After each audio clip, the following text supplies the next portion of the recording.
Hello.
Hello and welcome to the Student Candidate Rally.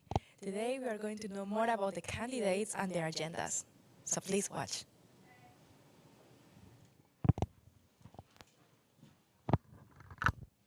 Hello, my name is Nikki and I'll be interviewing all of you. Uh, Before we start, could you all please just introduce yourselves, your names, your pronouns? My name is Laurentia, and I'm a she. I hope that works. Yes. My name is June, the name of the month, so it's easy to pronounce. My name is Emma and I use she, her pronouns. Okay. My name is Geniet Karim, but I prefer to be called Ola Torera, so you can just shorten it and call me Ola. I'm a postgraduate third student at SchoolX, and I go by she, her. Okay, perfect. So how this will work is I'll ask a question and then would you be able to just pass the mic down and answer it? Okay, so we'll start with you, please. So what is one taboo subject around mental well-being that you think students are shying away from, and how would you encourage those conversations? I think when it comes to mental well-being, everyone has what it means for them, it is relative. So my mental well-being will be that it's okay not to be okay, but then in some situations you are asked to toughen up, not to cry, not to act like you are not okay, but then it is okay to show that something is wrong, to be able to talk to somebody and get that support. For me, I think that taboo around people masking their challenges, we should talk about it. Yeah. Perfect, thank you so much. For me, maybe it depends on the person actually. So sometimes a person they can do something they like to do to, decrease their or it's called what they're depressed about it. And for me, I would like to just talk to myself, like talk in the mirror, like you're gonna be okay, you're gonna be okay. And also I like to reaching to people to help me, like when I can handle myself. So it's just like that. Thank you. I think one taboo that's not talked about enough is looking for diagnosis, not just after you've had a diagnosis, because you're still struggling with the same condition with or without a diagnosis. And I think we need to open up conversations on how we get those, how it's accessible, like make it more accessible to people. Like not everyone has like the rights to private healthcare or whatever, and like open up conversations of people to recognise conditions that they have, not just like the symptoms. Okay, so for me, I think mental well-being, individual mental well-being is community well-being. And if an individual is going through a mental distress, I think there is a need for the community to support. And when I say community, there should be a supported space for individuals to meet the needs, because you cannot specifically say this is what this person needs. It depends on the roots of the distress. So being person-centered around the provision of mental health well-being and getting an immediate help, whether it's clinical or non-clinical, is very key to promote mental well-being. Perfect. Thank you so much. Would I be able to start the next question with you, Jean? So imagine a student comes up to you for advice on something that you're not really an expert in. How would you handle that? Oh, it's gonna be hard because I'm not in her position or the position. So maybe I'm gonna ask her or the person to first. You need to ask for the professional one, but maybe I'm gonna give some advice. Like if you want to handle yourself, you need to just like take a deep breath, and then maybe I'm gonna let him know to just control himself. But for me, it's really helpful to get the first, just like the professional one. I'm gonna help by just give encourage and just give an advice for her. People. That's great. I think it's helpful to be approached with different things that you're not necessarily like experienced in, because it opens up a sense of diversity in well-being communities and like conditions. And I think from listening to in depth about these struggles that people have, we can open up conversations, get the support that we need for people with these like niche or different conditions to what we already have in the well-being and services. Okay, sorry, what's the question? Yeah, so imagine a student comes up to you for advice on something that you're not an expert in. How would you handle that? Okay, so the first thing I would do is to ask the students, what do you need? Because I need to ensure that whatever guidance or advice or resources that I'm given meets the need of the individual at the particular time.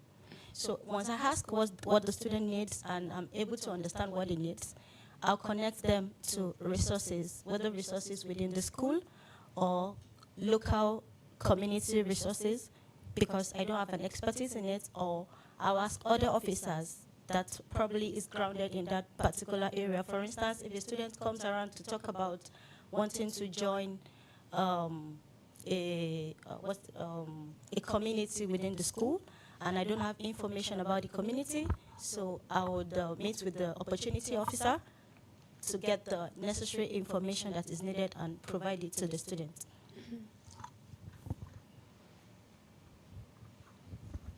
Okay, so let me give you an example. If a student walks up to me and say, Laurentia, I'm struggling with my academics, first of all, I would listen to them. Maybe it's not their academics, there's something else. Just giving an example of their academics. So I'll find out, have you spoken to your personal tutor?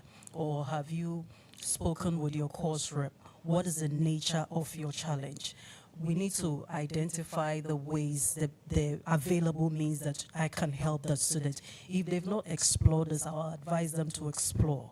And then, if they've not, their concerns are not addressed, then we can come to the academic officers and then say that this is the challenge this person has, because there are already services available for different kinds of challenges for students. But by listening, you can then deduce that, okay, this student needs this support from this particular quarters. But so the first step is listening to determine how to help. 100%. Thank you so much. So the third question would be, how would you know that your work was actually making a difference and not just ticking a box? And what does success in this role look like for you? We'll go back to you, Laurentia. Okay, so success in this role, one of my agendas, if I can speak about it, is to ensure that everyone feels accepted, and everyone feels at home right here within the university environment. The look of success for me will be a student community where students don't have to struggle with basic things that are already available to them, basic services that are already available to them. Currently, the student union has lots of services, but it looks like some students are not aware, especially international students. They may not be aware. So the look of success for me will be that when they enter the student union, there is a hub already available that if I need the support, a student knows where to go. If I need that support, a student knows where to go, so that students are not left feeling like a scavenger hunt running through a whole lot of maze looking for the kind of support to look at. So the look of success for me will be like a hub where everybody feels a sense of belonging. Yeah. Great, thank you. For me, or the success of this position, I will say that when the student of the people in this uni, they feel safe, and they feel like university is their second home. Like I believe that a lot of people study here, they're coming abroad, they're far away from their family, their beloved ones. So I believe that if this success, when students feel like they can come to the well-being place, like when they feel alone, they feel isolated, they know who the one they're looking for. Besides that, they're looking for their family, but they have the person in the well-being that they can rely on. They can talk about their problem, and also I want to say that when they feel like they don't need to struggle about the bare minimum things, like they don't need to worry about how they can go to uni and meet a lot of people. They need to study about all of the courses and the modules. Like, yeah, I think that feel safe is the success of this. Thank you. I think to ensure the success that I'd have in the role is to increase the engagement with students and get honest feedback on what we're doing and how it's working and what needs to improve. So maybe like releasing feedback forms every so often and like really maximising the engagement, because I think that's where the honesty is, and that's like the heart of wellbeing, is with the students. Okay, sorry, I have ADHD, so I need to put down the questions so that I won't continue to It's ask okay. over and over. Okay. So how do I ensure what I'm doing is working? Data is very important, whether quantitative or qualitative. And the first thing that I would do is I'll call for a volunteer wellbeing rep across different schools who is going to work with a wellbeing advisor to collect information and feedback from the students from their schools to know what we are doing right, areas where we can improve on, and what exactly are we supposed to be doing to meet their needs. And additionally, I'm also going to have, because I believe in co-creation, so I'm going to have like a steering group who would co-analyze the feedback and then co-develop how we can improve the feedback. Perfect. I'll start with you, Emma, for the final question. So can you tell me about a time that you helped somebody connect or feel included, even if they didn't want to join in at first?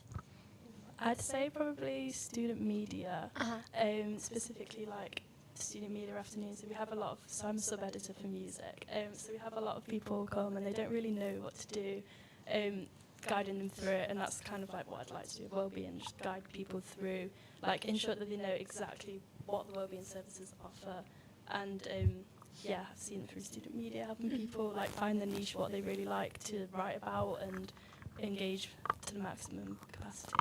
Great, thank you. Okay, about a time that I helped someone feel connected. Is that what you? Yeah, somebody that you help feel connect or feel included, even if they didn't want to, take part at first. Okay, I'm going to narrate a scenario that I'm currently the school rep for School X, and I serve on the board of studies and the faculty education committee. So there was an incident that happened in a class where one of the students from one of the ethnic minority group felt like the case study that was used in the module kind of targeted her. Like she felt re-traumatized that issues of racism was coming up on module materials, even though that was technically not the intention of the case studies that was used, but the fact that she felt like it didn't meet her needs. So after the class, I met with her to ask specifically what exactly she would have expected for the module materials to cover, especially as regards case studies to be included, and more importantly, how did she feel that she should not, she should feel free to express herself, how the case studies make her feel, and what kind of change would she expect in module materials moving forward. So she told me about her feeling, and I took it to the board of studies and in one of our meetings to discuss with the faculty members how the event happened and what we can do moving forward to ensure that such a problem does not happen again. and it was noted for action. Thank you. I remember one guy when I do volunteer in Nest. Like, he's cannot speak English at all. Like, even it's really hard to pronounce some words. So I do volunteer there, and I saw him outside the class, and he felt really anxious at the moment. And I asked why, like, why you so anxious about it. He said that it's really hard to speak English, and I encourage him like, oh, you can speak English. I mean, you can learn because you come here to the nest. You want to learn English, so you can learn step by step. I said that I'm not even English speaker. English is my second language, so you can do it. If I can do it, you can do it. So I help him through the nest. Like, nest really a good community to people, like they want to learn English also. So for a couple of time I have the same class with him, like because I'm the assistant teaching class. So I help him to pronounce some words, to how to put the grammar and everything. And I think it's really make me feel that even with the little help I can make a bigger impact for one people and other people. So I am in class with a lot of Asian students, and sometimes one of the challenges that I see with some of them is that they are a bit reluctant to share their views in class. So I had to do a project on social psychology for my first semester, and I was put in a group of four students, and I was the only one with them. But when we go for meetings, I realized that they didn't want to talk. So I said, okay, can we put down our laptops? I told them that English is my third language. It is not my first nor my second. It's my third language.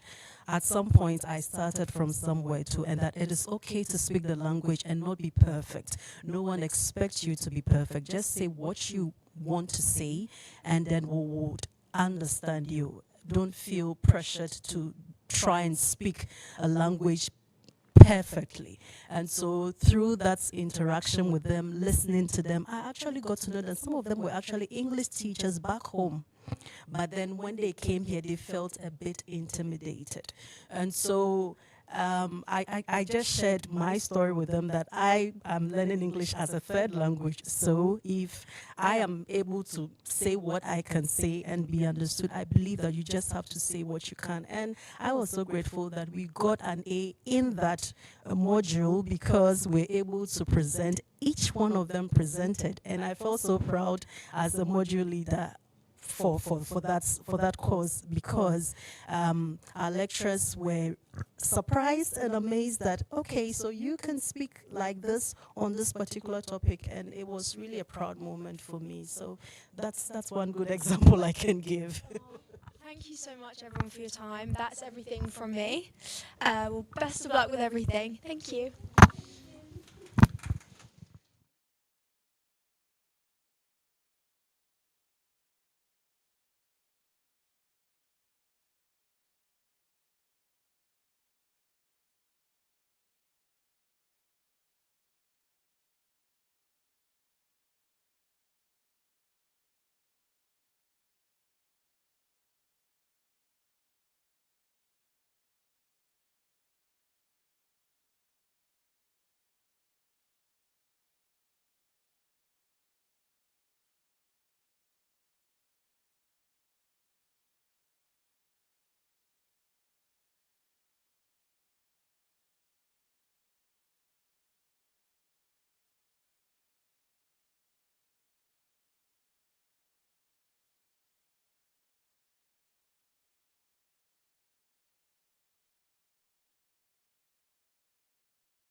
Now it's turn for the interview of Chair of Scrutiny and Chair of Council.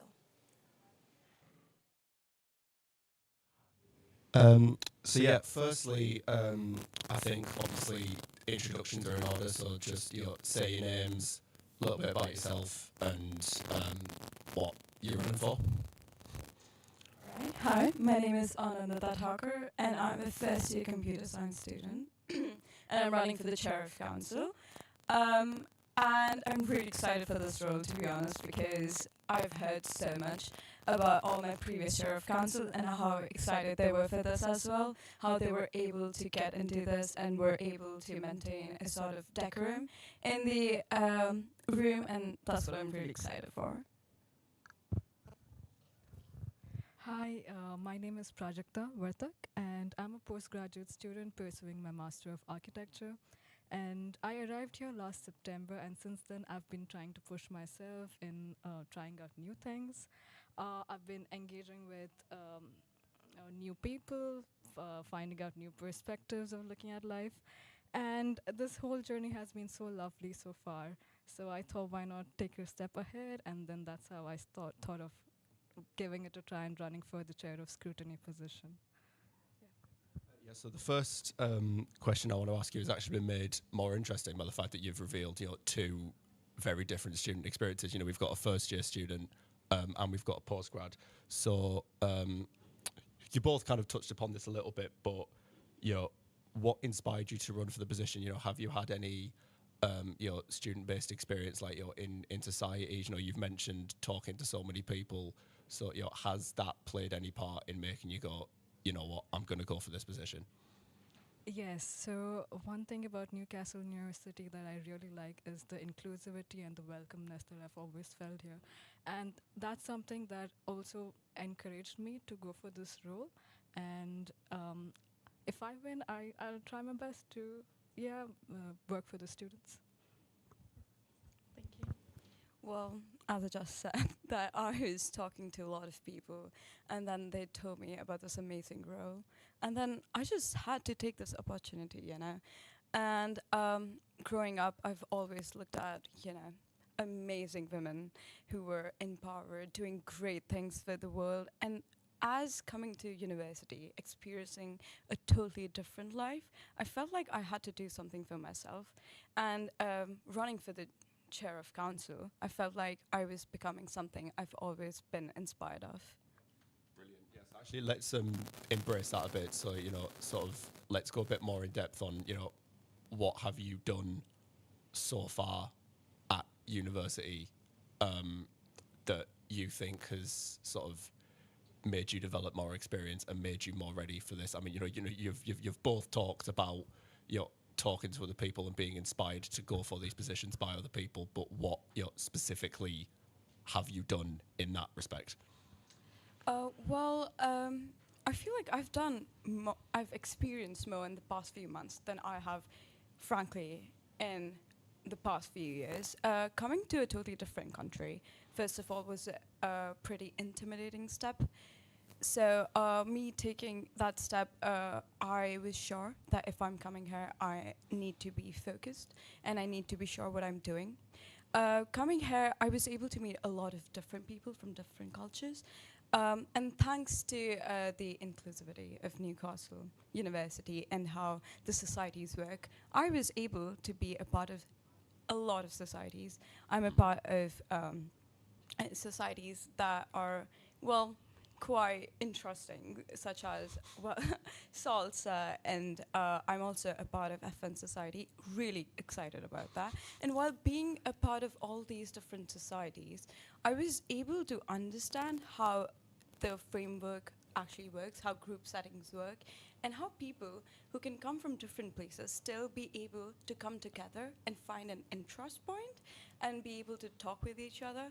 And that's what I learned from it. Even though as a first year student, some of you might have a question, do you really need to go that far? Running for the chair of council, that's too much. But that's exactly the point. I'm here not despite of being a new student, but because I'm a new student, because I have a fresher opinion, a fresher voice, something that is different, but at the same time, same in a unique way. That's brilliant. Then, yeah, over to you. Okay. So since coming here, I have always like tried on different activities, engaged with different events, and so I've also tried on a lot of trial sessions for different societies, so that I know which society to actually commit to. And so recently, I also worked as a student ambassador for the postgraduate open day, where I met a lot of lovely prospective students who always like asked questions that I had before joining this university.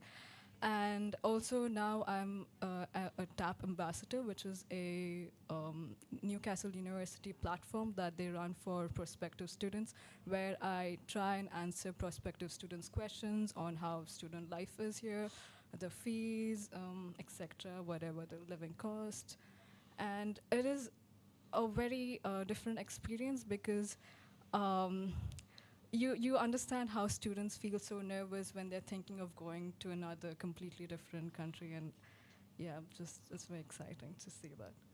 So yeah, that is brilliant from the both of you. I think, especially the fact that you've highlighted just how much you've both been involved in the society is incredible. So I think moving on to a little bit, obviously these roles are heavily student voice focused and giving students a spotlight. Anandita, is that right? That is, yeah, thank you. Brilliant. Yeah, was it you, in your agenda, you've talked about trying to create a community that is isolated and not, integrated and not isolated. There you go, Yeah. that's right. And then, Projector, you've spoken about amplifying student voices and ensuring inclusive representation. And those are both great ideas. So how will you go about doing that within these roles? What I feel like we would be really able to do this is by holding open mics and a safe way to create communication between students. I would really like to see that, because when going around campus and talking to people, I heard that there were issues, obviously, with everyone, but they felt that their problems were not big enough to be actually heard by people, which is totally not true, because every issue matters, every problem matters. And when I heard that, I felt that there needs to be a way of communication so that everyone is heard and they can actually feel that they are at home, because we are a community at the end of the day. So holding open mics would actually help people come out and feel like a sense of community in them, because there will be so many more people sharing their issues, or perhaps how they were able to tackle them and find solution together, which would help in building a sort of harmony between the students. And that's what I believe. Yeah, that's brilliant. To you. So I very much agree with what Anandita has said, that open mics and communication with students is a very important thing, because even as a student, I've sort of been very unaware of who the SU officers are, and I feel that needs more marketing or publicity, because they are representing students, and if students do not know them well enough, it's kind of hard to get through and actually solve problems that students face. So I believe communication, or even small-scale roundtable gatherings where we can talk one-on-one basis with the liberation officers, or maybe even the president, would help or go a long way. Yeah, that's brilliant. So yeah, my next point actually kind of links into a bit of what you just said there, of your talking to liberation officers and making sure that the students' union, that everyone is satisfied with the students' union, that everyone, knows that the students' union is doing things for them. So how important is it to hold the union, sabbatical officers, liberation officers, the entire team basically? How important is it to make sure that they are performing well for students? Okay, so the role of scrutiny, chair of scrutiny, addresses that they perform well, And a way that to do is that if you monitor their agenda or their timeline of delivering works phase-wise, I think it's better to keep a track if their promises are being delivered or anything like that. Yeah, and then do you have anything you want to add? I mean, especially sort of with your role as head of council, where students are going to be coming to hear about what the students' union are doing. Yeah, I feel like because as a role of chair of council, I feel like the students come forefront, and if all the officers, well, the chair of scrutiny, if that works well, they would actually be able to know what's going around the campus. Because again, during the campaign, I did realize that there were students who were not really aware about how the election was actually happening or not. And if the roles are actually being accountable and the students know what's going around the campus, that would be really good on making the final decision and having a fairness in the room so that everyone is being represented and actually heard of. Yeah, that's brilliant. So we've got a little bit more time than we thought, so I'm going to essentially sort of just let you guys really sell yourselves with this, with these last couple. So basically, what can students expect from you? Not just in your role, but as people, as your ambassadors for student voices. What can people expect from you in these roles, and how will you make sure that every single student is satisfied? Well, while running for the chair of council, I did hear a lot that, again, first year student, are you sure you won't be too busy with, everything going on? But again, that's exactly why I'm running for it, because this is a voluntary role. So I actually want to be here. I want to be here representing voices. Going into rooms where, not everyone really looked like me or perhaps sounded like me, I did feel sometimes underrepresented or not heard enough. So I know what it feels like to not be really looked at, but that's exactly why I'm running for the chair of council, because I want everyone to feel involved, no matter where they're from, no matter how far they're from their home, because at the end of the day, we coming to university, coming far away from our families, the comfort of our places, not everyone really knows how to navigate that, with time management, with the sense of not feeling at home.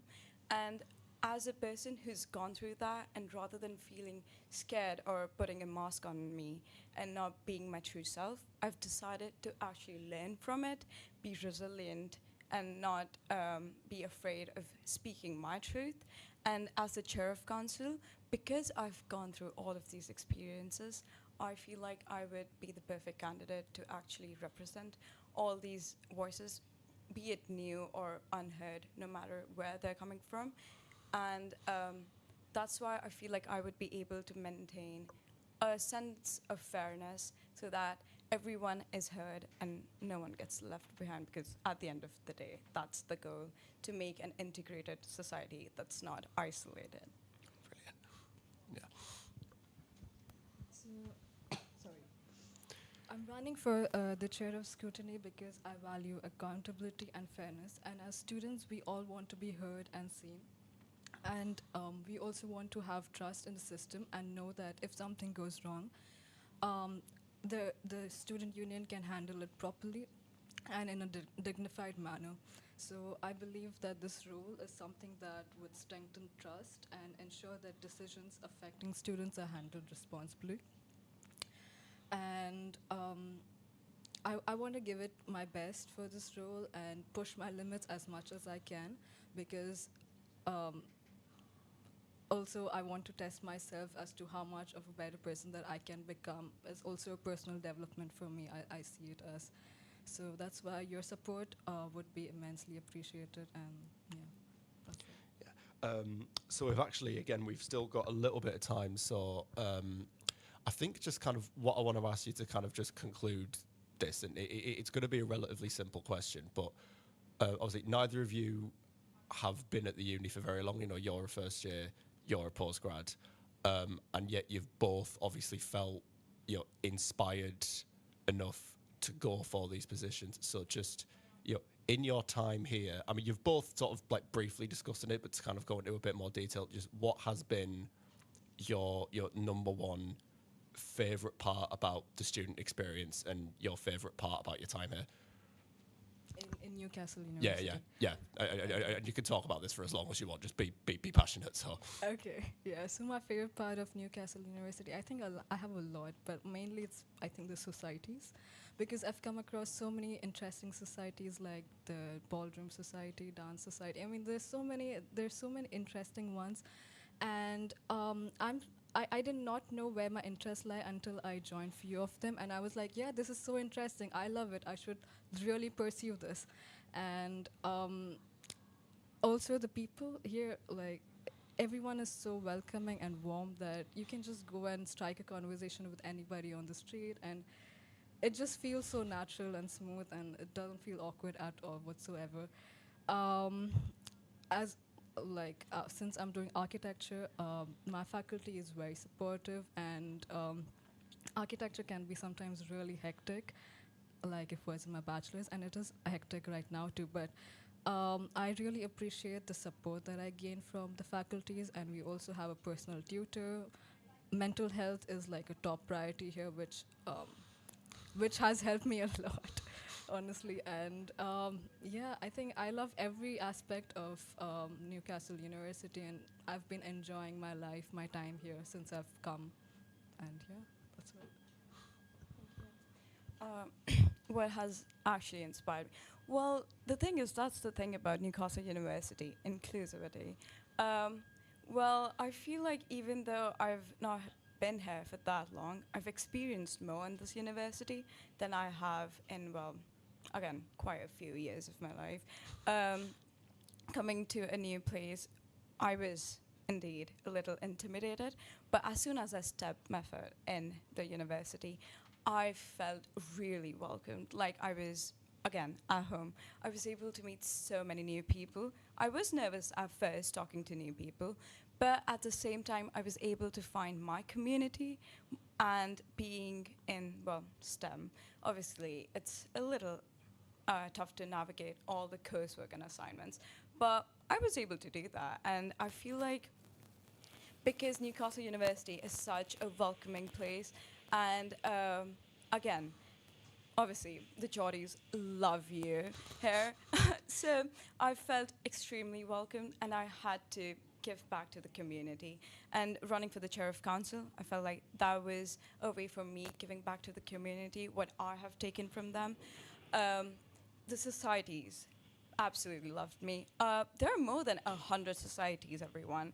That was kind of a shock to me, but at the same time, really excited me a lot because I was like, oh my God, I can explore my interest here. And that was what I exactly did. Went to as many taster sessions I could go.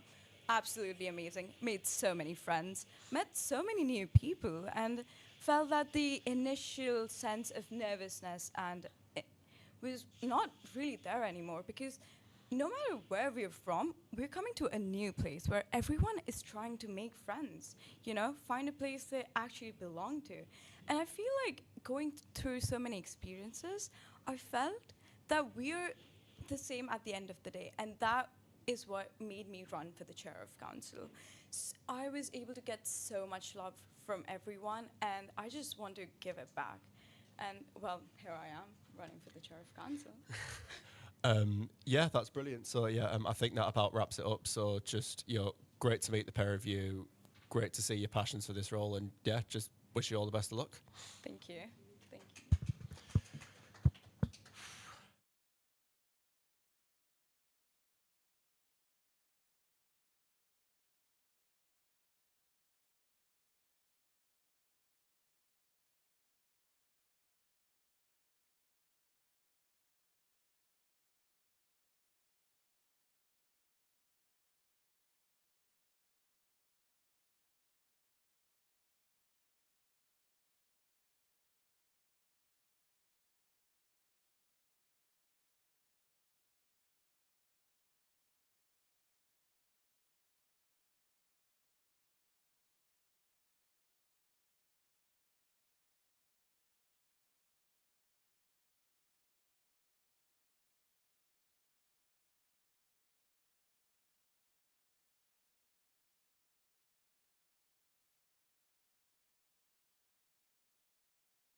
So now it's turn for the liberation officers. In this case, I'm the one interviewing them. So hi, how are you guys? So my name is Estrella, and today I'm going to interview you about your roles. So first of all, let's start about, well, for the students watching who might not know you, who are you? I'm Emma Stevenson. I'm running for disability officer. I'm a sorry, no. It's okay. I'm a first year part-time master student. Okay, good. My name's Sky. My pronouns are she, they. I'm running for the working class student officer. Hi, I'm Peter. I'm a Stage 1 classical studies student and I'm running for LGBTQ+ officer. Hello, my name is Hiba Hussain. I'm a first year. I'm studying law and I'm also running for working class officer. Hi, my name is Samantha. I'm a media and communication student, first year, and I'm running for international students officer. Okay, can you first of all repeat again which roles are you going for? Like working officer, disability, etc.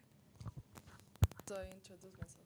No, just like the role basically. I'm doing international students officer. And I'm going for working class officer. LGBTQ+ officer. I'm going for working class student officer. I'm going for disability officer. Okay, fantastic. It's okay. So could you tell me first, what are the biggest challenges currently facing the students you represent at university? Well, I think, so apart from outright ableism, I'm focused on accessibility as the main problem, not just physical and being in the space, which is also a major issue, but just socially and on an informational level, because I've found there's not enough information about this in the disability officer for disabled people like me who are quite socially isolated. So I think that's why I want to focus on accessibility. Definitely. Okay, good. I think the main issue for working class students across the university is classism.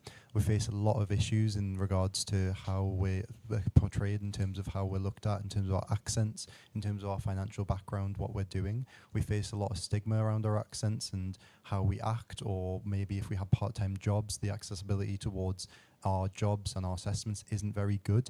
There's a lot of just stigma around working class students as well. There's these things called where posh versus poly kind of nights out, where they're mocking working class student culture. It's absolutely unacceptable. So classism is definitely a massive issue within Newcastle University I want to tackle. Okay. The biggest issue for me is the rising extremism across the country, especially in regards to homophobia and transphobia. Even within our government, there are lots of the High Court ruling. It's things that I want to make sure that this doesn't affect the inclusive nature of this campus and this university. Personally, I believe the biggest issue is balance, because you'll have stigma in many different aspects of your life, and I believe in terms of well-being, Newcastle University is already very amazing for that.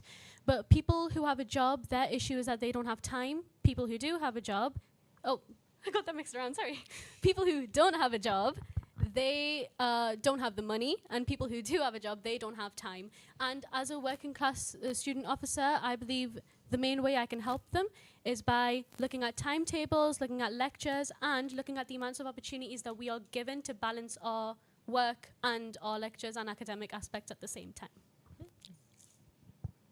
In the case of international students, mainly just the whole idea of coming to a whole new country without not knowing the culture shocks, the language barriers, just even expressions that in your own language you would use normally. In English, that's kind of the language we use as a bridge to just make friends and get to day by day.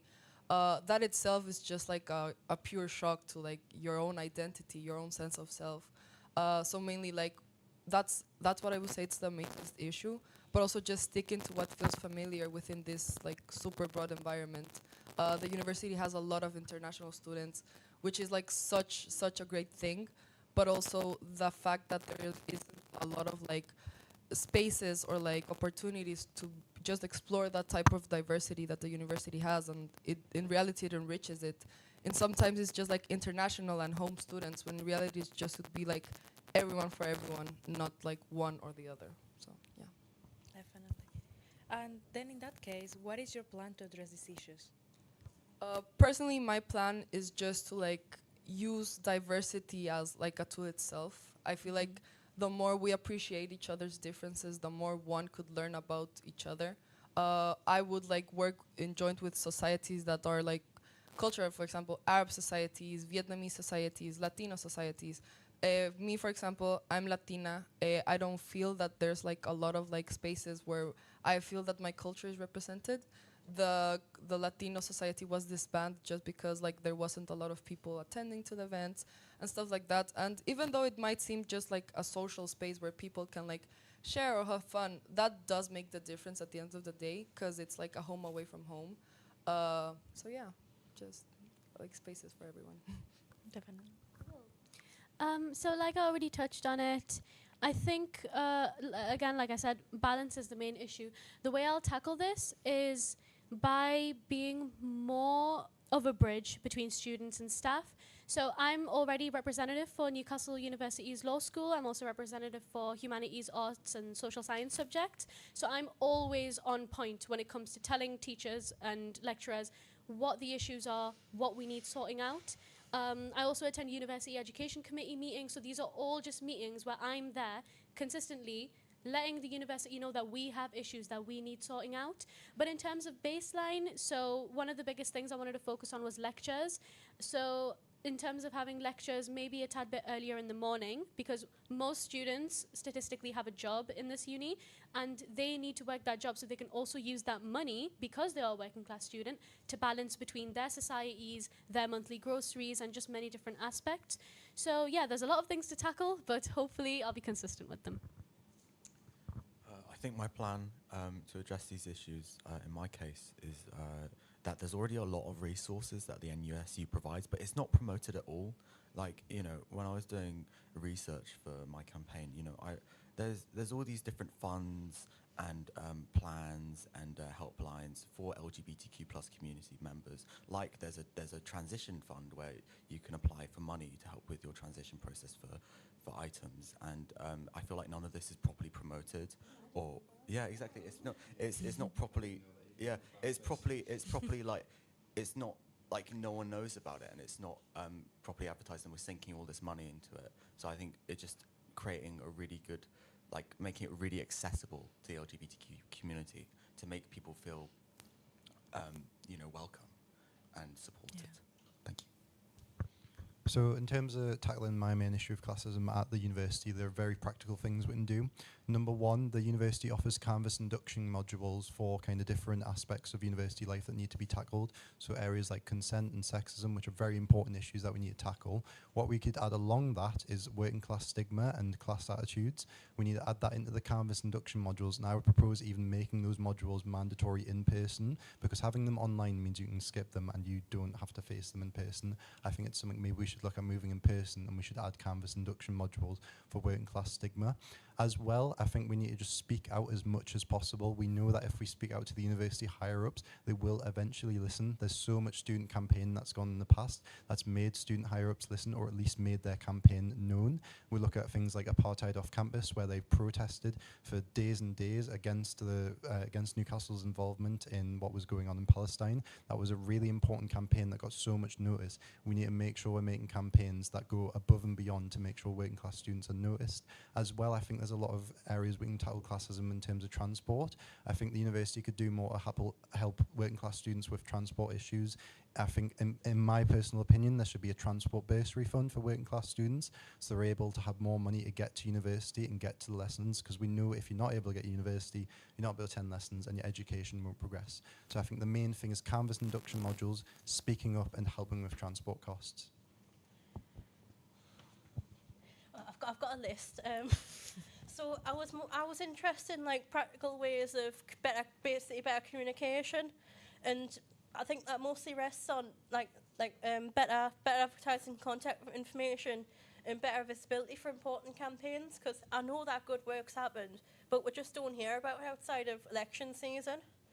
And I thought I could do that by with working with student media to put out, to share those notices and to put, and even just using print to like put out key takeaways from the community's welfare executive meetings. But ultimately, I think I'm open to suggestion from other disabled people, because I don't have the answers, and I don't think this is an individual problem. I think this is institutional. So it's been no one's fault, but it's the way that it's happened, and I want to try and challenge it for years to so it can be better for years to come. Definitely. Then, in one or two sentences, which changes would the students expect, if elected, for you to do? Well, like I said, better printing of like information about what's happened, because I find that a lot of stuff's put on Instagram, and I hate Instagram. It's not nothing. I just don't like using it, and I think that there's probably a lot of people who do. And I think maybe email, just anything that the students' union has, it's in its power to do. And was there a second one? I think it was mostly that, and basically just that I've better advertise where people can come and can like be email and contact us to like share what they need and what their ideas are. If you don't mind, I'm going to read off my leaflets, which you can find all over the university. So I think I have kind of main three phrases I'd summarise it as, which is to make transport affordable by ensuring students know what support is available to them and pushing for a transport bursary fund, creating community by pressuring the university to take action towards stigma on working class students, and most importantly, making sure working class students' and voices and concerns are heard. I think you can expect to see more promotion on the resources already available to LGBTQ plus students, within my initial thing, but I'll also try and build upon that and make sure that our students are properly supported. I think in terms of working class officers, there's many changes we need to see. I'm going to try my best to sum it up into 3 sentences. However, firstly, opportunities will be way more transparent if I become working class officer. Most of our opportunities are seen in emails, and many students don't actually check their emails. So instead of that, lecture shout outs, or like the Canvas optional modules you can do as well, or just in-person things, just making opportunities more clear to us. And I think, I'm trying to think. Opportunities, and I think we just need to talk about it more, definitely. So many students actually suffer because they're a working class student silently. They don't talk about it to people because they feel embarrassed. However, I want people to know that I actually did a poll on my Instagram as well. Many people are in the exact same situation. And the more people we can get together, the more people I will talk to, because again, I don't know many of these things. I need many different perspectives. You can't go towards one thing just with one perspective. So when I get all of these answers, which I will when I become working class officer, I will make sure that you guys will see change, not only in 3 things, but many things coming in the future. If I get elected as an international student officer, you'll definitely feel the campus itself as more, rather than just like a uni, more of like a space where every single culture, language, ethnicity, nationality is celebrated. Mainly because now, especially as how the world is, I think that representation matters. It's important to speak up. It's important to just feel proud of who you are, not being ashamed of where you've come from, what accent you have when you speak English, not having to like just translate who you are as a person. Just be yourself. And I feel like I could create that sort of community because I've been in foundation year here as well. And I was mainly put into like an international hub area, you could say that. So you could expect that sort of like just freedom and like, I don't know, acceptance overall across the uni. So, yeah. Fantastic. And lastly, how can students contact you if they feel their concerns are being addressed? I think if someone wants to contact me, you could follow my Instagram. It's Samantha for ISO, or probably email as well. So like I said beforehand, I'm one of the representatives for Newcastle University Schools. So my email can actually be found on the website. Just next to my name, Hiba Hussein. I'm also on Instagram where I do most of my campaigning. So that's Hiba4, the number 4, working class officer. And I will be giving out many flyers with the sweets on them, just touching on that. Yeah, you can find all of my information there. And since I attend educational executive committee meetings as well, you can literally ask any of the lecturers to refer you to me and I will be there. I'm literally always on campus. I have nothing better to do. Yeah, you can like the others. You can find me on Instagram in my public profile. I also have a university email, and when I become the LGBTQ officer, I'll make sure that my email is accessible and public to everyone. So if you have any requests or questions, then I'll be there. I'll also be, I think, in my role, I'll also be on the LGBTQ plus society committee. So I'm sure if you're part of that and in that community, you can feedback to them and they'll feedback to me, and I'll see what changes I can do. Yeah, absolutely. So you can mainly find me on Instagram. It's Skye, SKYE _4, which is number 4 _ WCSO. You can also find me obviously through the email directly, which I'll always be open to students emailing me directly and asking me questions about what I can do for them, or what I can do for them, what we can do together. In terms of when I become working class student officer, I'll also be looking to hold either monthly or bi-weekly kind of campus events where I'm on campus directly, where students can come up to me, and I'll always make sure that my email's accessible, like the other candidates have said, it being directly on my profile and maybe even being pinned so that students can email me very easily without any kind of accessibility issues.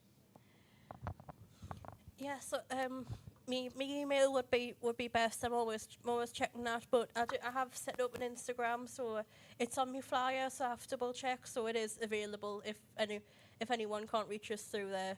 But if I am elected, I do plan, like other people have said, make my email very public. Oh, thank you so much for your time. That was it. Thank you.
Now it's turn for the academic officers. Hiya, my name is Ruby and I'm going to be doing your interview today. If that's all right, we'll get started with the first question. So, what skills and experience do you have that make you the best fit for academic officer? Hi, I'm Anushka. Nice to meet you. I'm currently pursuing my master's in law and I'm a course representative. With that, I have worked with Newcastle University in the first month after joining, and I have been an intern as well, so I know how the back end and the front end of the university works. Also, with the knowledge of my law, I feel like I can actually advocate students' needs and the rights and whatever they need in a better way, and I can actually navigate through what problem they're facing. Being an international student, I feel like home students and international students both come from a very segregated domain where they want their voice to be heard, and I feel like they do need a leader who can actually portray themselves and execute their thoughts in a way where they feel represented. Thank you. Hi, I'm Eleanor. So I've had lots of experience with the student union. So I'm actually currently the ethics and environment rep. So I'm used to going to council, that kind of thing. I actually chair a committee, so I've got experience with that. Importantly, for academic officer, I've been a course rep for 2 years. So I'm very used to like gathering student feedback and promoting that to actually make change. I've also been on free society committees, so I'm used to engaging with students all the time. So I've had lots of experience with that. So yeah, I think that's equipped me with skills to listen to students and actually act on change that they need, as well as with staff at the university as well. So I think I'm a good link. I'm also doing an integrated master's. As the role covers undergraduates and postgraduate student needs. Whilst I am an undergraduate, I'm currently doing studies with postgraduates, so I think it gives me the best of both worlds. Thank you. Hello everyone, my name is Sahil Birade and I'm doing my MSc in Engineering Management, and I think I'm best suited for this role because for my whole life I'm actually like more into academics. I'm the MSc course rep current, and I have seen the major problem with here students for international student is the loss of transparency. There's like not a good feedback system. That's what I think. Cause majorly what I have seen my friends who like fail in like a subject, they find it very difficult to cope up with it, and most of the times they don't have a clear answer for it. So they always like ask around students and other mates. I think there should be someone who takes the responsibility and portray their message to directly to the person who is responsible and give them a clear understanding and clear message like what should be done in some kind of situation like this. Even for international students coming here in UK and getting familiar with this new academic style, because in India back we have totally a different academic style. So I think there should be someone who takes the responsibility of the students and someone who can understand their feeling, because I have been through that. I have came from down to this level. So I feel like there's a mutual connection between me and the students. So that's it. Thank you very much. And how do you plan to engage with and represent students from across the university from all backgrounds and disciplines? That's a very nice question. I think when I talk about academics, when we talk about academics for international students, national students, a major problem we see is the language barrier. People are not able to communicate, not even in the classrooms, because when the teacher asks the question, they do know it, but they are not able to express it. And that is a thing which we need to actually work on. So when students enroll in the programs, we should always have like different communities where we have like some we have a translator, language translators. Like me coming from India, my mother tongue is Hindi, so I would prefer having a society where Hindi, there is a translator, a coach who can actually tell students that this is how you represent, this is how you tell the professor, this is how you actually express yourself, because expression is very important. And that is the one thing, once expression is clear, everyone will be connected. Yeah, thank you. Hi, so I think engaging students from different backgrounds. So as I said, an important part of the role is not just focusing on undergraduates, but postgraduates. And I do think there's a little bit of they're a bit isolated from each other. So I think a key part will be trying to engage from both the communities, as we're all in one community. I think for the role, a key bit will be for the academic side is obviously through the school reps. So academic officer chairs the education executive committee. So that'll be a key bit to actually understand what's happening academically. But I also think when we're like looking to gather feedback and information, I think not just through school reps, but through other student groups within the student union, such as through societies and clubs, and just really spreading the word out a bit more between all these different groups. Obviously, a lot of students don't engage with the student union, but that's hopefully something the whole sabbatical team would work on to try and get more students involved and realise that they do have a voice and that they can get involved with this. That's true. As everyone said, most of the students don't even know what kind of powers they hold. I mean, there are social media, there are like good marketing, but most of the students miss them out. I think there should be a clear voice to tell them like you have the powers. If you something goes wrong or if you think you have a problem with it, you should all stand on yourself. And I think for engaging more students, a good student rep is like a key. And as per the academic side, you can engage them more by providing, as Anushka said, by providing someone who can translate in their own mother tongue and in their own language, like all of the international students, not only for India, for Chinese, for Japanese. I think there should be like a proper societies who portray this message and pass the message clearly to every student. Thank you. How will you work with teaching staff to improve systems of feedback to make them fairer and more helpful to students? As me being a course representative, I have actually worked a lot on student feedbacks, and when I talk about it, I do talk about teachers telling me that if we actually do something like this, it means lowering the standard of education. If we actually uphold every time student voices, so there are some point where there is a no from the academic side as well. So I feel like when I say that I want to be an academic officer, I am not promising students that whatever they come to me with, it is always going to be a yes.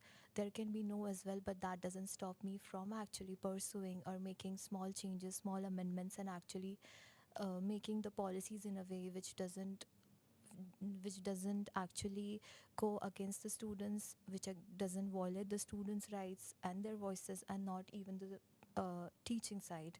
And this brings me to a point where there is a saturation point where we talk about where university and student Newcastle being such a great university, there are numerous resources by which a student can have a brilliant career.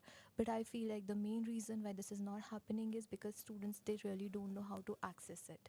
Accessibility should be easy, feedback should be there. When I talk about feedbacks, I'm not blaming that feedback system is wrong. I'm talking about when feedback comes with what? It comes with that there have been clashes of deadlines. You have two deadlines in the same week. When you talk about that, it brings you anxiety, stress. Why to stress about it when it can be easy? And that's where I ask the teacher. I ask the teaching side that can we have the deadlines not piled up in the same week, but can we have it in different weeks to reduce the stress, so that students don't give the bare minimum performance and they don't get the bare minimum marks. They get what they need and what they can perform. They can perform excellent because they are here at Newcastle. Thank you. Thank you. So in terms of feedback and improving that with teaching staff, so I think the first thing is to make it very clear that there is currently a policy with guidance on assessment and feedback, and making sure that all the teaching staff understand that and follow that consistently, because I think that's the problem is sometimes you do get good feedback from certain modules and certain staff, but it's just very inconsistent. So it's not trying to like reinvent the wheel. It's like we do have a framework for this already. It's just making sure it's being followed consistently. And I think part of that is I'd like to introduce some kind of framework on that to make sure all schools sit around and agree that we're going to follow these standards to have this consistency around the school, around the university. I also think maybe trying to understand like the root of the problem, why feedback can sometimes be a bit lackluster or just not like doesn't really have like actually help students improve their work is like that a resource issue with the staff. Do they actually have enough time? I think it's having those conversations with the staff to understand what the problem is. And I think obviously we have like rubrics for our own assignments. I think maybe part of this framework have a rubric to have a certain standard of what feedback should look like. Obviously that's going to be different between different schools, different courses and assignments, but I think to have like a certain standard of this is what good feedback should look like. That's true. Like the feedback system, I wouldn't say it's like completely broken or something, but it needs a clear change in it. Like most of the times, if you're giving an online assessment, then fine, you get a good feedback. Sometimes you get a bad feedback, but you have a clear understanding on where did you lose the marks. But what if you're giving a written exam? Like what I have seen in my days here, sometimes after the written exams, even the brilliant students scores very less, and the answers they don't have a clear answer. They can't actually see their paper. So there should be like a thing where they can see their paper and actually assess the marks, like where did I lose the marks. Even the modules, some modules are in a week very goodly precised in the timetable, but sometimes the modules are crashing each other. Like in a single week, for I think business school, they have like two different modules in a single week to study and jumble around, and for engineering it's like one single module completely for 2 weeks. So I think the timetable should be little changed, and we should have the power to actually change it according to the students, how they feel comfortable in doing the modules. And yeah, that's it, I guess. Thank you. What is your perspective on AI usage in university education, and how do you plan to act accordingly in the role of academic officer? And that's a nice question. So, with regards to this is one of my agendas as well for the election. That when we talk about AI, I don't think so. Any of the students in any of the university is currently not using AI, but when we talk about putting our work to Turnitin and having it getting cleared, and then we getting a report that you have used this much of AI, I feel like there should be a legitimate allowance to use AI with a legitimate citation and everything. I feel like as an university, as we are growing over the years, there are going to be a lot of changes, and there is going to be a modern technological development which is AI right now. And for a university like Newcastle, it is very important that we actually look through it and we see that how can we fit it in our day-to-day activities. I feel like there should be a different forum for AI development in Newcastle where students can actually use it as an accessible way to understand how and in what ways they can use AI, because I feel like most of the students, they miss out on the point that there are some legitimate ways they can use AI, but they are not well aware of it. So awareness about this, and again the university having a forum where they actually have a committee and have a team which have a scrutiny over using AI is very important. So yeah. Okay, so AI is a big part of my agenda. It was the biggest change I identified in academic life. I started in 2022, so I remember a time when people were doing assignments without AI, and I've seen that change. I think AI obviously can be a very useful tool, but I think there is a lot of worries about it reducing like critical thinking skills, and students, especially newer students, they're coming in and they're just being told to just AI it. They're not actually learning the skills behind that, and I do think that is a big worry. Obviously, we do have guidance on how to use AI, and that varies by module. Sometimes you might have to do an AI declaration form. Some assignments make it clear what is acceptable and not acceptable use of AI, but I still don't think this covers everything, such as what about if you're doing group work and someone is really like heavily using AI and you're not, and you're worried that's going into like an unethical use of AI. I think there's still like a lot of gaps because universities have to be quite reactive, because this has changed really fast in the last 2 years. And I think looking forward to the future, they obviously are looking how to like change assessment to adapt to this. And I think a lot of it so far has been the teaching staff thinking, right, how are students using it? How are we going to change our policies? And I don't think students have actually really been given a voice on this, on their concerns, what they want AI to look like in their degree, whilst also maintaining like the whole point of doing the degree, learning these skills themselves, whilst also adapting to, we are in a world with AI now. So I think I would propose like a student consultation. That's through surveys, through focus groups, to actually get feedback from students, what their opinions are on AI, and what their worries are. And I think especially with how it's going to change assessments, because I know the university doesn't want to move back to traditional exams to make it AI proof, but also how do we accept that it's going to change assessments without, again, reducing the critical thinking skills that I think a lot of students are really worried about them losing, and also just inconsistencies between lecturers, who some are very encouraging you to use it, and I think a lot of students are worried that and I've done this when I've been in student staff committees, students have raised concerns that they aren't learning those skills, whereas some lecturers are adamantly against it. So I think, again, it's one of these things that will vary between the different needs of an assessment on different courses. But I really think we need to actually ask students, how are they with AI? Because it's just been a bit one-sided, the conversation. It's been about how the staff worried about us using it. But I would say using AI is the best thing, but my question is, do everyone know how to actually use AI? Just the basic chat, GPT, Gemini, it's not AI. I mean, like, AI is growing in the fields of everything. Like, you call engineering, you call management, you go in medical field. I think AI is everyone's need, but most of the students don't even know how to use AI properly. They feel like just using chat GPT, putting your assignment on the chat GPT. Yeah, I've done AI. I think there should be a module where actually someone explains you how to use AI properly for your assignments. I mean, if you go to the industry, yeah, we are passing with technical knowledge, that's a good thing. But now the industries, most global giants are asking you how efficiently you can use AI.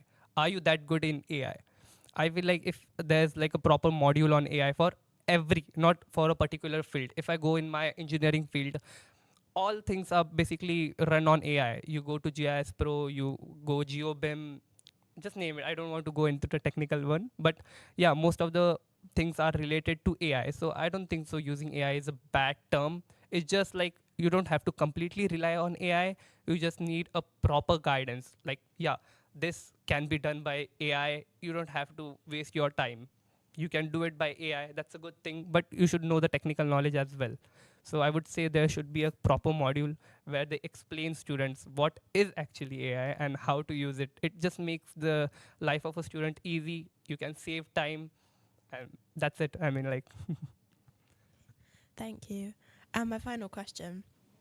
In light of the significant recent initiatives undertaken by the current academic officer, such as the new Education for Life strategy and the North East Sabbatical Officers' collaboration to back the Student Finance Bill, how would you continue to tackle the big issues that matter to students?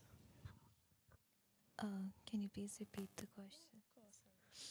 In light of the significant recent initiatives undertaken by the current academic officer, such as the new Education for Life strategy and the North East Sabbatical Officers' collaboration to back the Student Finance Bill, how would you continue to tackle the big issues that matter to students?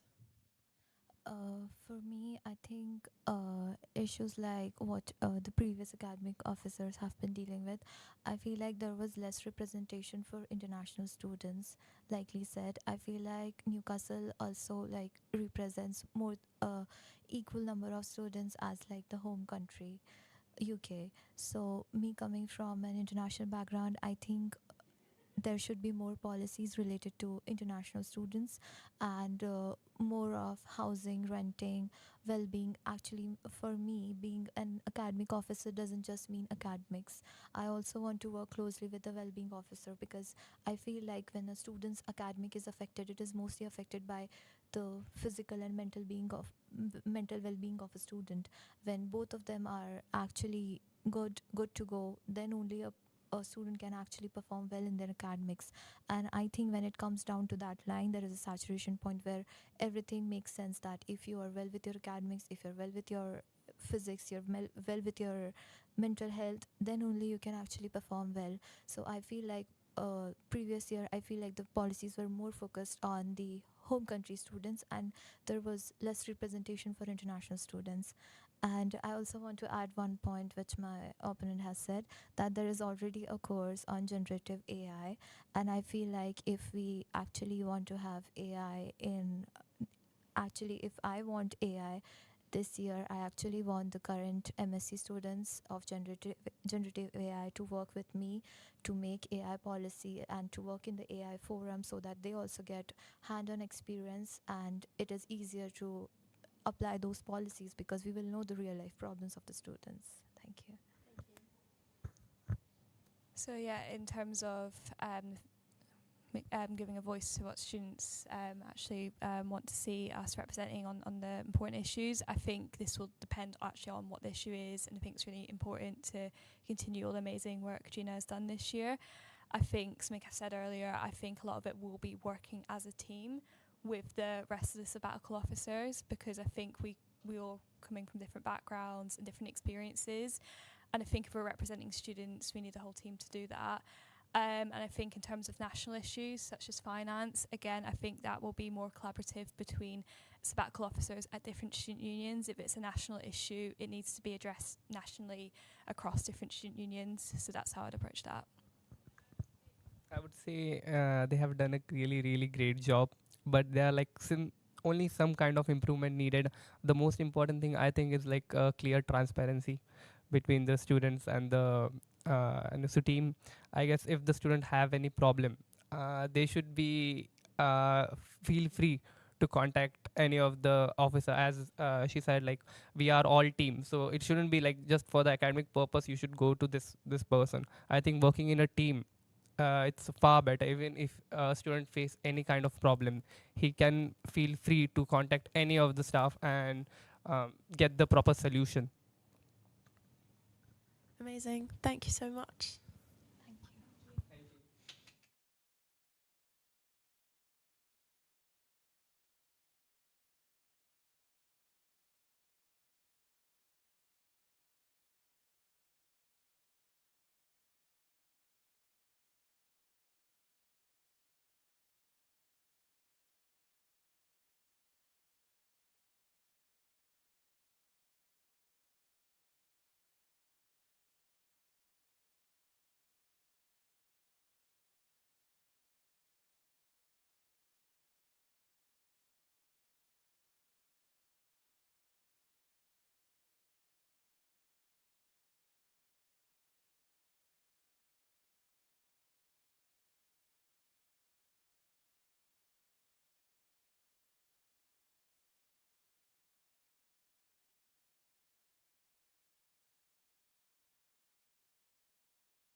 Well, now it's turn for the opportunities officers. Thank you for that. I'm Ava. I'm going to be interviewing the wonderful candidates for the Opportunities Officer role. So, how you guys finding today? Been a busy day? Yeah, I can imagine. Yeah, you will have had a lot to do. So, firstly, I just want to start by if you'd introduce yourselves for everybody who doesn't know you already. Just want to go around. Yeah. So hi guys. So my name is Charles Solomon, and currently I'm pursuing my master's in international marketing. So I'm running for the opportunity officer. Perfect. Hi, I'm Jinu Hussein. My friend call me Mary as a nickname, and I'm a third year architecture student running for the opportunity officer role as well. Hi, I'm Nikki. I'm a computer science student, also running for Opportunities Officer. Hello guys, my name is Lakshya Agarwal and I'm also running for Opportunities Officer, and I'm right now in MSc International Business student. Perfect. Well, I'll get started with the first question then. So I just want to start off with a bit of a general overview about yourselves. So if you could just tell me a bit about each of you and what drew you to the role of the Opportunities Officer. Hi.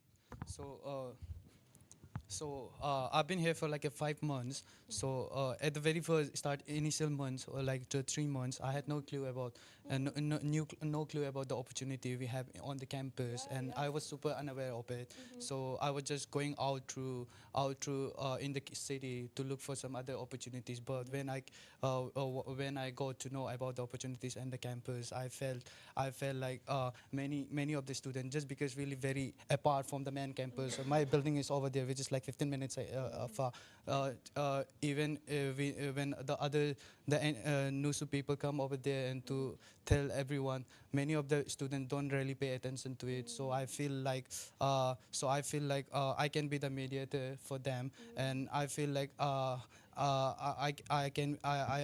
should be running for the opportunity officer because I feel like this is a right goal for me.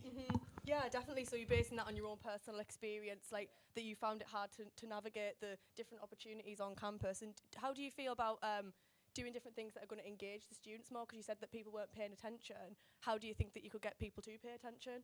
Yeah, correct. So it's like our university students is quite diverse. So many people are often feel very shy to communicate with others because they think there's a very language issue over there.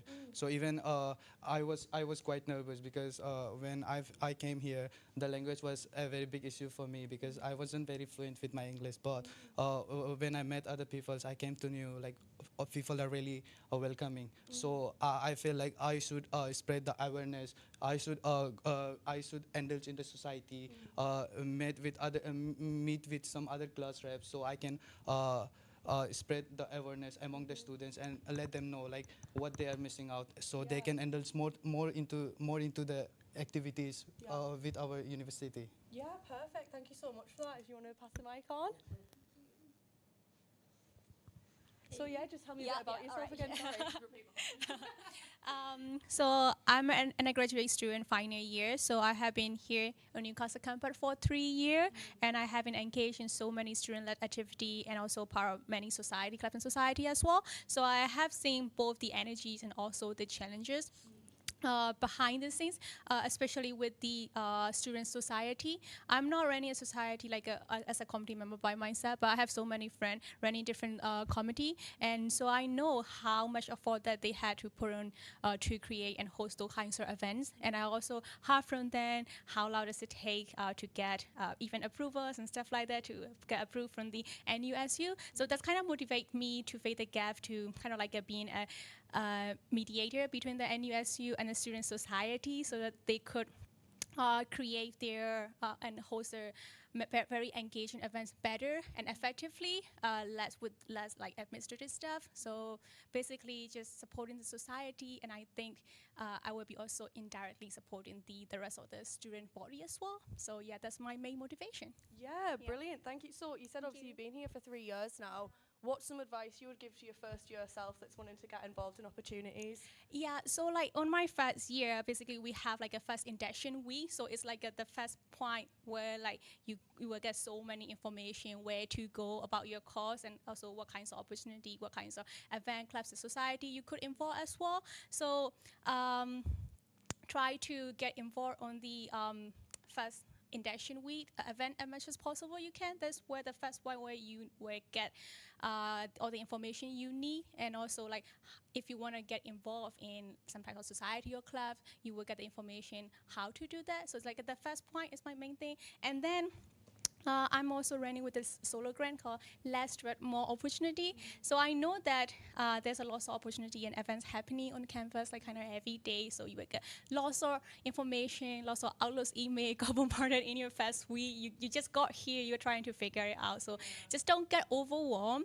There's lots of support system from the NUSU and also from the student clubs and society. So just try to be chill and just decide what you want to get involved. And there's so many ways that you can get involved as well.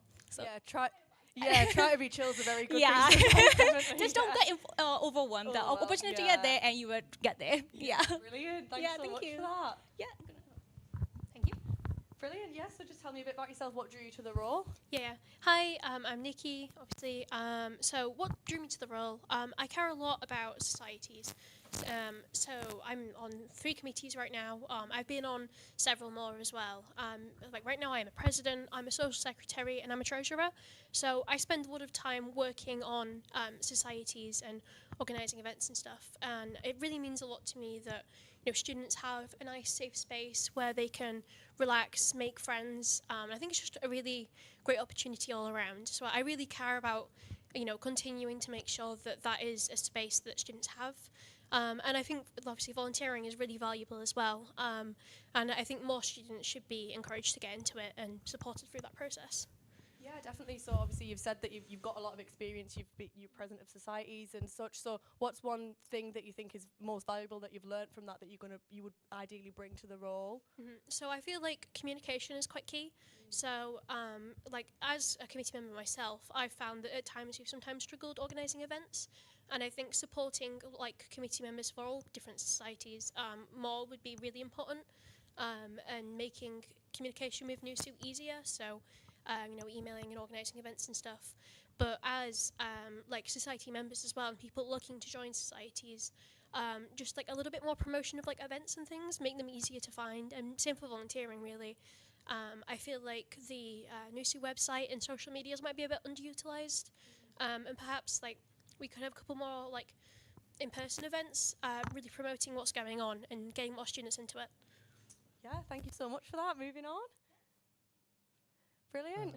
Hello, I'm Lakshay, and in the past few months, I've engaged with many students from different backgrounds, and what I've noticed that they don't know even like what event is going on in the university, so they lack of many awareness and accessibility. So if I talk about my example, like in the first few weeks, I was also unaware of the events like commencing in the university. So after the date like ends, I got to know that the event was there, but I didn't attend it, and so I lack awareness. But after that, I just involved in every event. I met Paul in the business school. He helped me a lot in engaging with event. He organizes the event with different companies.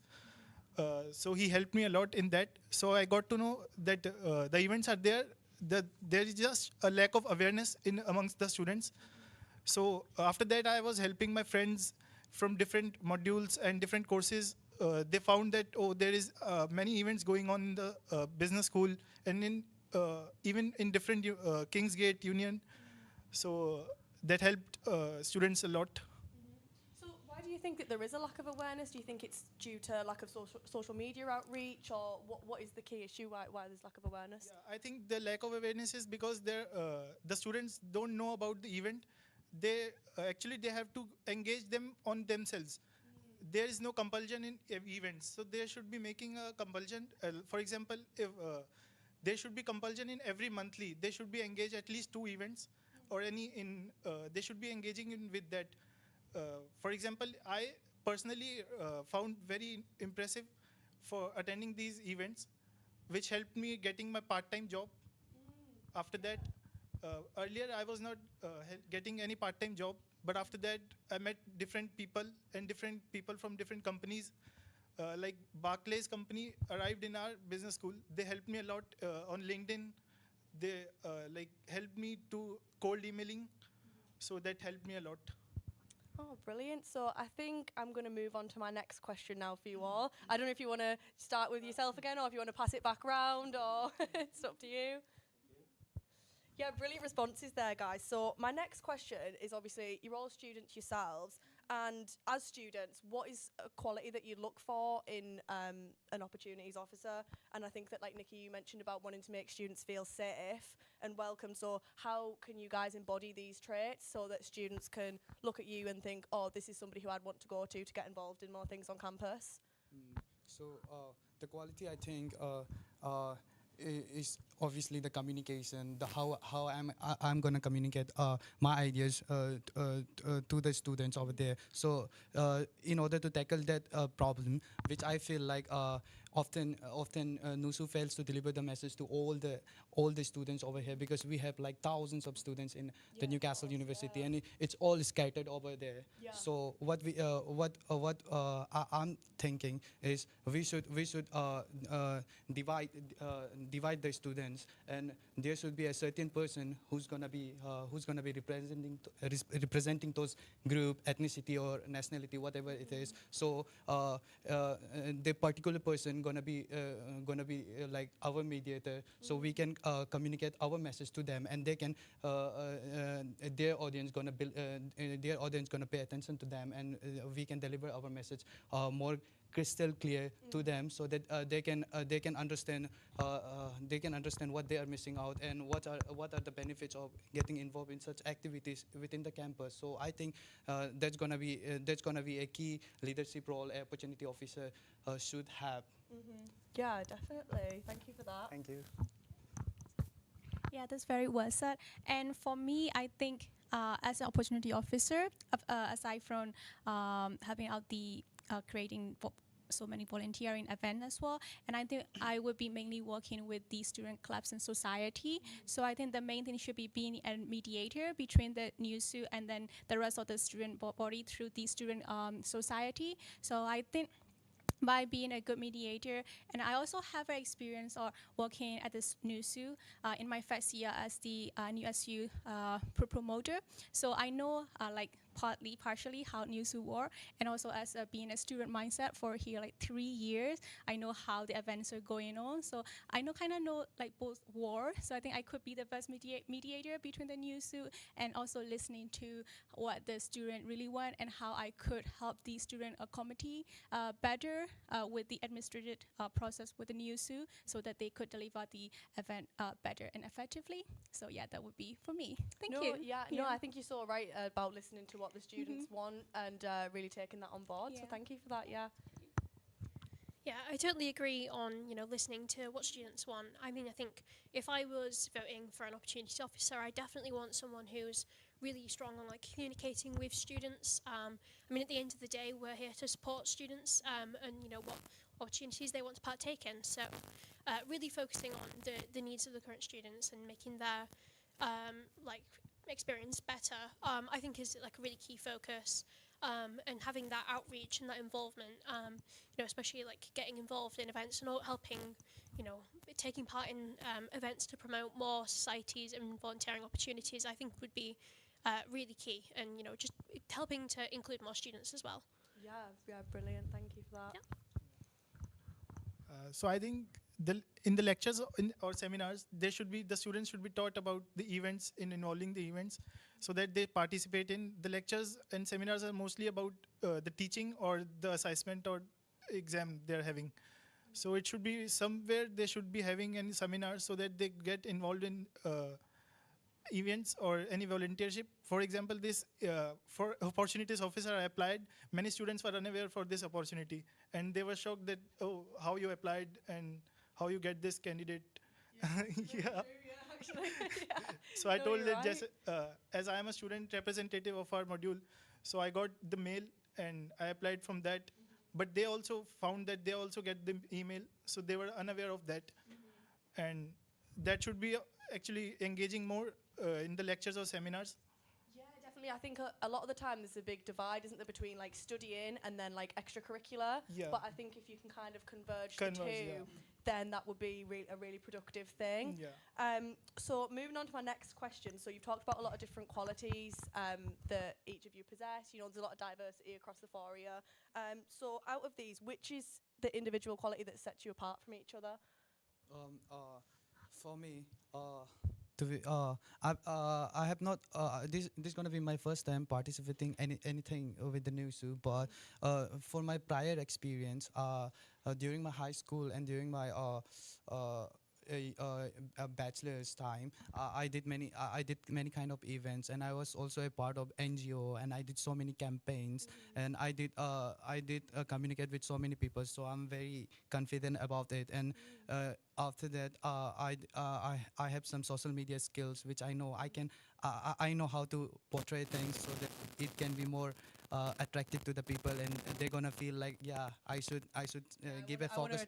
I want to feel it. So I know I'm very confident about my content creation skill, which I learned during my bachelor's. So I feel like this is gonna be my key skills to communicate with them, with many of the students, because for now, I think this generation, the social media is the big thing, isn't it? It's a big thing. Of course, the student not gonna be paying attention to the emails. Yes. Unless you apply for some jobs. Yeah, definitely. Thank you for that. For me, speaking from my previous experience of working as a NUSU promoter and also as being a peer mentor myself for this year, I'm too confident that I'm quite good at communicating and also listening to both of the party. In this case, I would be working as like a mediator between the NUSU and the student clubs society and the rest of the student body. So I believe that I could be doing really well working as an opportunity officer, creating event, and also making the system way more easier so that the clubs and society could host more engaging events. So I do believe that they should be focusing more on how to create more engaging, more fun event, not big on the administrative side. I'm not saying like, oh, we don't need approval from the students union, we cannot regard the safe and regulation rules like that. But yeah, of course, we have to be cautious on those rules and regulation. But I want to make the system more easier so that the people who are keen on creating the opportunity could create those opportunity easier, and also people will be like it'll be easier for the rest of the student to engage in as well. So yeah, that would be my main thing. Thank you. Yeah, brilliant. Thank you. Yeah. Thank you. Yeah, so I feel like my core experience in terms of actually being a committee member is really valuable to this role, and like understanding how societies work. And I've spent a lot of time organising a lot of like special events, socials and collabs, and I've had a lot of experience in like communicating and organising and all of that. But also, I've also like organised quite a lot of like charity events, both like in like societies and in the past. And I think that's something that's really worth like focusing on, and I feel like promoting like more societies to get involved in the volunteering and bringing them like a bit more together would be a really useful asset. And I mean, I've started a couple of societies as well, so you know, knowing all of the work that goes into that, and just the inner workings of basically like how like opportunities work within NUSU, I think is really useful to the role. Yeah, brilliant. Thank you for that. Thanks.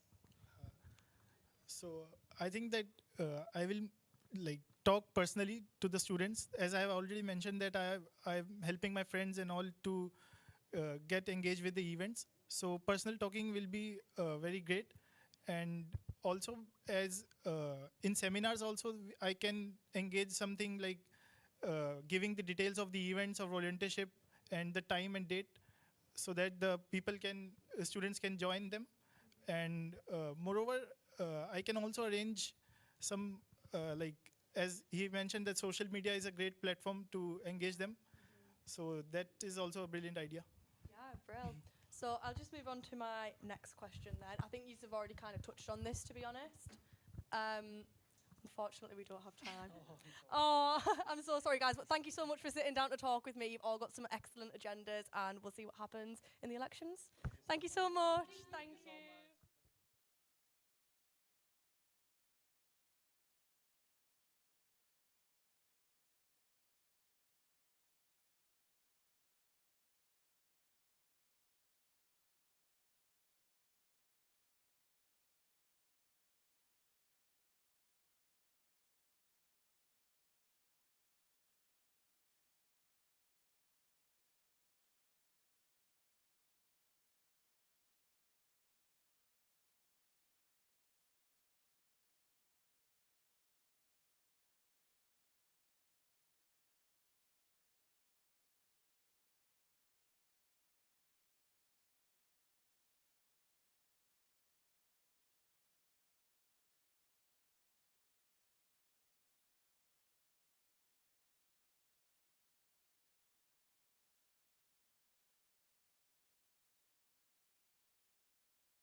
Now it's time to interview the student media officers. Fantastic. Right, guys, would you mind introducing yourself, just saying your name and maybe what you do within student media? Yep, I'm Jess. I've been in student media for 3 years. In the career, I was a writer, campus comment sub-editor, and now I'm the head of current affairs. I also have a weekly radio show called It's My Birthday, and I've been a camera operator and runner for NUTV. My name is Megan. I've also been involved in student media for 3 years. I am the head of communications for NSR. I've been a sports sub-editor for the Courier for 2 years, and I am a co-host of an award-winning radio show on NSR. Hi, I'm Trinity. I've also been at student media for 3 years. I was a writer, and then I was a fashion and beauty sub-editor, and now I'm the head of social media at the Courier. I've also volunteered with NSR and NUTV. So at NSR, I hosted a radio show last semester, and this semester I'll be co-hosting a podcast with Charlotte. Hi, I'm Charlotte. I have also been involved with student media for 3 years. At the Courier, I was a writer, relationship sub-editor, head of life and style, and now the deputy editor of the Courier. And with NSR, I have been hosting a radio show called I Digress for 3 years, and I'm also the head of scheduling on the exec team. And I've also volunteered with NUTV as a presenter. Thank you. I'm Kate, and I am TV sub-editor for the Courier, and I've been involved in student media for 2 years, and I was a writer last year, then sub-editor this year. Yes. Brilliant, so much experience. So we'll dive right into the questions. Considering the developmental imbalance between the three branches of student media, how do you as SMO plan on investing time into each separate branch?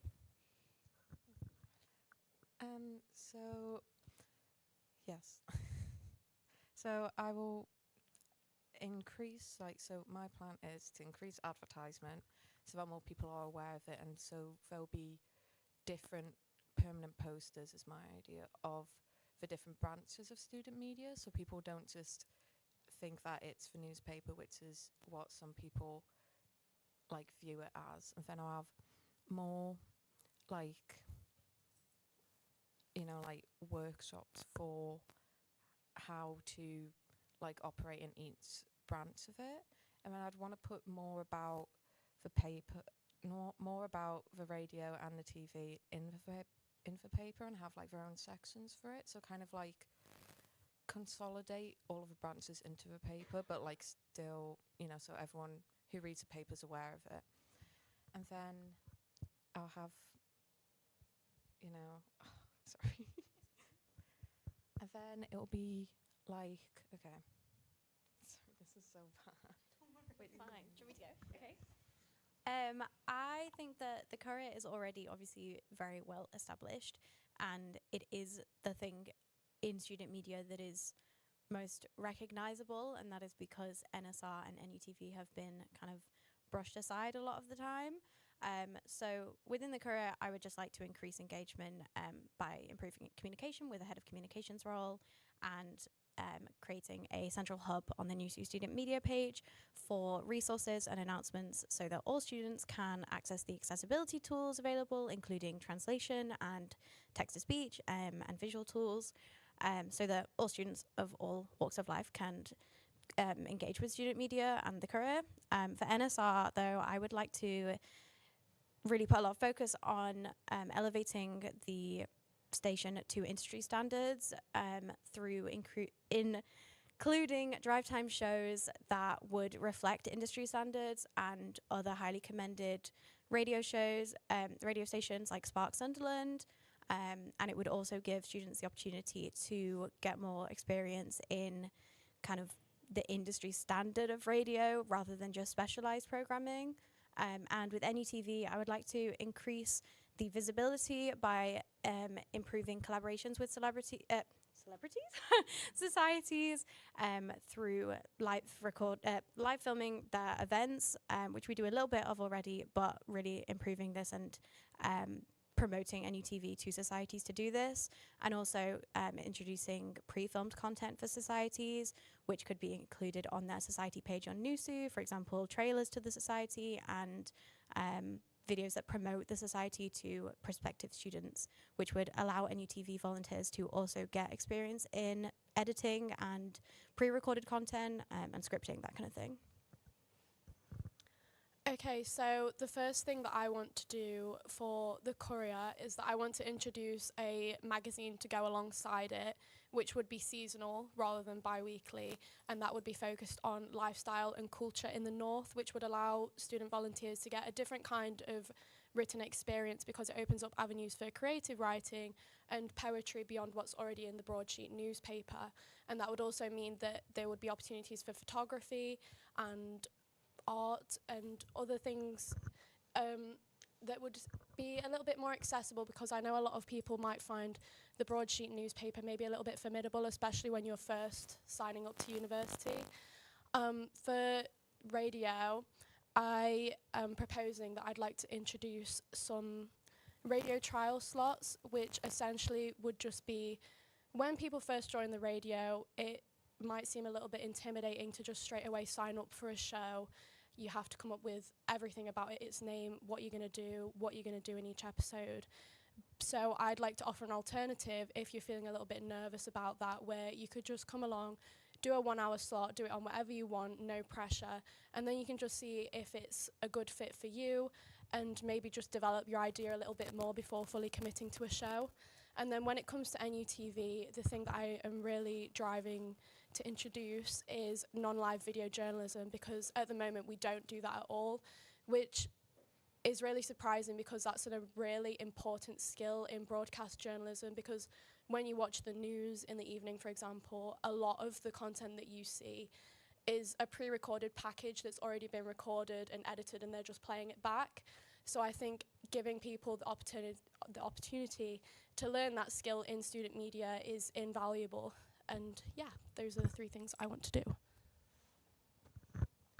So on a general scale, I created and oversee On Air on Campus, which is a section in the Courier that essentially, I'll say, highlights different shows and events from NSR and then NUTV, and then both combined. I have every expectation of passing this along next year, because I think that it's a prime example of what opportunities open up to people when you really put everything on a level playing field. I mean, I interviewed Max Fosh on Monday, soul flags, but I did. And I would really love if we passed this down to give those opportunities to other people. In terms of NUTV/NSR, I think that we should be taking NUTV and then presenters from NSR to big and small varsity events, and then also standout books games from the more bigger performance sports, but also the smaller niche sports that don't really get any recognition. And then also bigger society events like Discover Islam Week. We did next to nothing about Discover Islam Week, which I think was a really missed market. Also collaborating more with SACS, School of Arts and Cultures, because I don't think we profit on the massive overlap anywhere near as much. I mean, SACS have just opened a brand new podcast studio that we have absolutely no relationship with, which I think is, we should be really profiting on that. I don't want to rehash too many of the things that have been said in such little time, so I'll keep it quite brief. I think obviously the Courier has definitely had most of the attention over the past few years, and I think this year under Katie's leadership we've really seen NSR come into its own, become a self-sustaining radio station that's really elevating everything it does. That obviously cannot stop there. It needs to continue, it needs to progress. But I think my initial energy is really going to be in NUTV and giving that opportunity. Grace has really elevated everything onto a level playing field. And really, I mean, look at this production. It's leagues above what we've had before. And I think it's now time to just push that as far as possible. I want to cover sports matches. I want to do live streaming, have an archive that's saved on a YouTube in our own personal drive. I want to do sports competitions, stream them. I think also we should be providing coverage to society events, fundraisers, dance competitions. It should be that societies and clubs always come to the Courier with opportunities and things they want covered. They should be coming to NUTV for that, and NSR, but I think, as I said, NSR's really pushed it, so it's now time to push NUTV as much as possible. And then obviously you all had phenomenal ideas for everything else, so yeah. Brilliant stuff, guys. Well, throughout the pledges, which I've even just seen right here, there's such a strong emphasis on diversifying student media and increasing transparency. Where do you feel this lacks currently, and how do you aim to improve it? Go forth, my love. Ooh, that's a tough one. Diversifying and doing like the skill set type things. Okay, yeah. I really want to expand our creative team as much as possible. I want to see an expanded social media team. I want to see an expanded photography team, and I want to provide opportunities for students who maybe aren't interested in camera work, aren't interested in writing. The way I want to do this, I think the one I've been pushing the most is I really want to get art students involved in creating illustrations and images for the Courier and NUTV, maybe even our social media channels. I think we have a lot of issues with image credits and a lack of licensing. I think that smashes that out of the water. I think it makes our content far more interesting, far more personalised and far more engaging. And I think it's about making spaces that isn't just for media or English students. We really need to, there's a space for everyone in student media, and I don't think it feels that way at the minute, and we need to make space for the people who don't feel like they have one right now.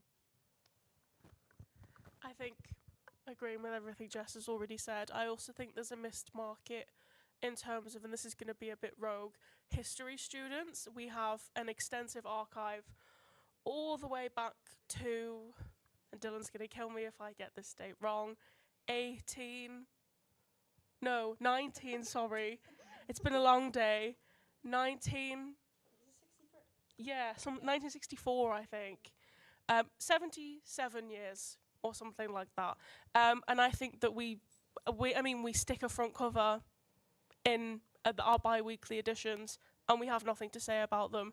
I think expanding on that, including a call out to get students to go through the archives which are accessible online, pick their favourite, and then write 200 words on why they like it, what they think was interesting about it, and then expanding the archives into that is a much more engaging way to get people involved beyond having a highly specific skill set in illustration, photography, anything like that. And it's just simply, if you can formulate 200 words about something you like the look of, I think that really is a stepping stone of getting people involved. And then also, when you say inclusivity, do you mean as in skill set or just generally? Skill set generally, thinking about communication with our team as well specifically. Also, in terms of inclusivity for our writers, and I'll be quick because I know this is really annoying, making sure that our article lists are more diverse, because I think a lot of the time our writers that are from different backgrounds and different cultures have to come to us for those, and we don't really engage with them at all. For example, and I keep saying this, Discover Islam, we had absolutely nothing on it. And then also taking NUTV to the Royal TV Awards North East, because we don't have a membership with them. Okay, so kind of building off of what I was saying earlier, a lot of my pledges / agenda basically revolve around creating more opportunities for more people on a more accessible basis. But specifically talking about the magazine, that would operate on the basis of, rather than us preparing an article list for writers to come and take, it's purely just based on proposals from them, which I feel like could really strengthen the relationship between our editorial team and the writers, because sometimes just having the strict list of articles to pick up, we do have the availability of people proposing them, but it can be a little bit overwhelming to just look at the list and kind of feel pressured to take those. And it can also be overwhelming for a writer to be in there, because we get a lot of cases where people get kind of a little bit trigger happy and take too many articles, and it kind of can sometimes end up just with a little bit of messy communication. And I feel like having that option there where they can come propose their articles on a little bit more of a relaxed basis, they'll have longer to write, would just be a really great option for writers, a bit different, and just build like a better communication and connection with them overall.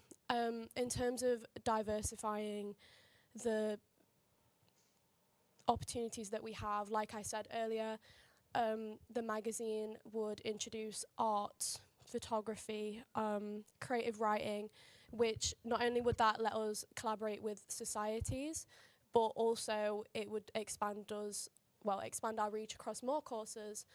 And on another note, now that I think of it, with the NUTV pre-recorded content, that obviously, like what you guys said, with sport, there's a great opportunity there for sport, but I'd also be interested to see how that could operate with just regular societies, like Baking Society could do Bake Off, Fashion Society with their big event, whether they want to do like a run up to that behind the scenes prep, that would be a great opportunity. And also that would just create so many new roles for our volunteers to try out, because while live broadcast is fantastic, a lot of people find that intimidating, and I feel that having that pre-recorded video option there, that might encourage a lot more people who say might not want to try presenting live, or maybe don't want to try dealing with the tech live when it's in that high pressure environment.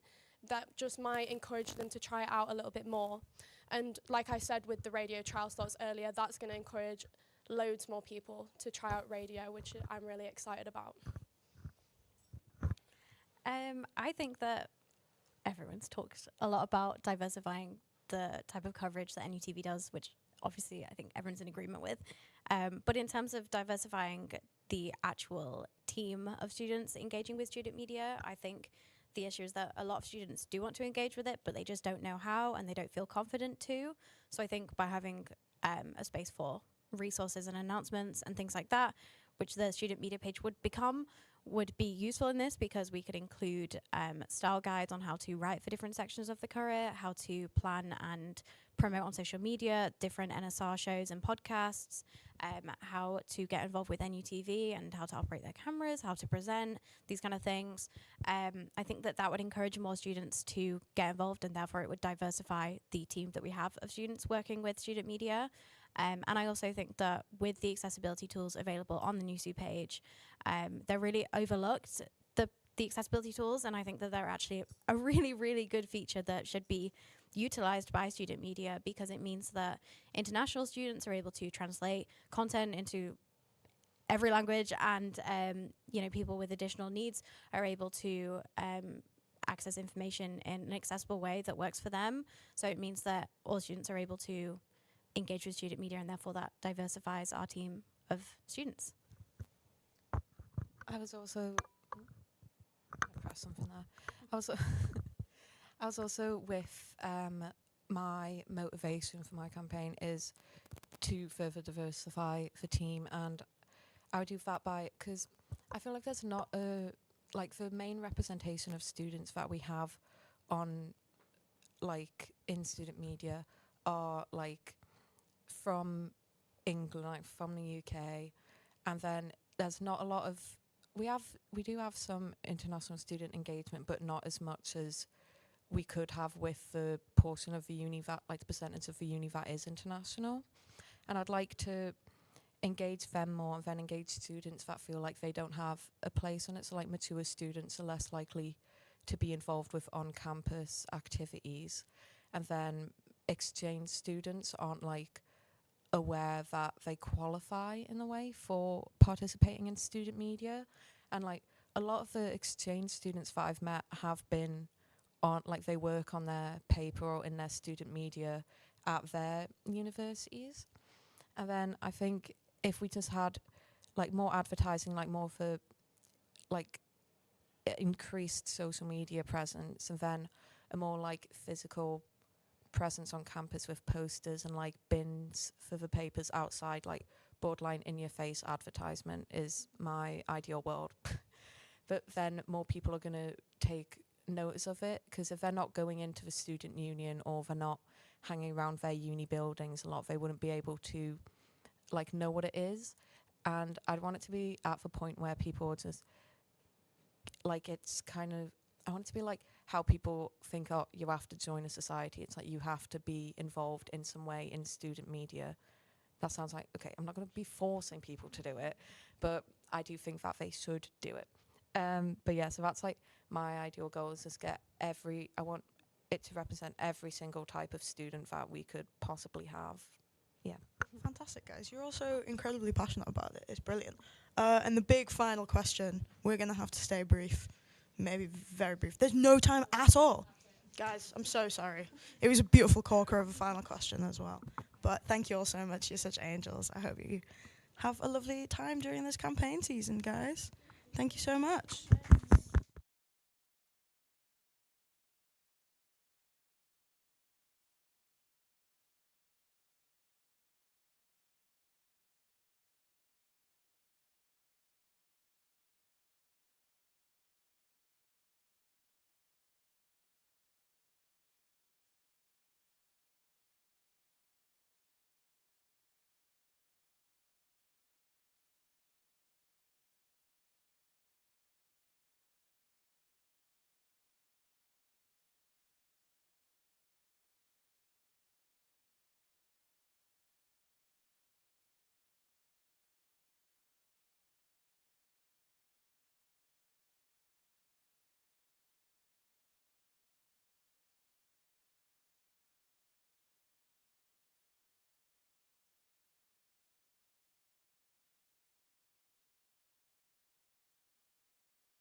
Now it's time for the sports officers. Hello, good afternoon. How is everyone? Good, Brill. So, just to start off with, would you be able to very quickly say what your name is and tell me what sport you play for? Yeah, I'm Will and I play squash and a bit of paddle as well.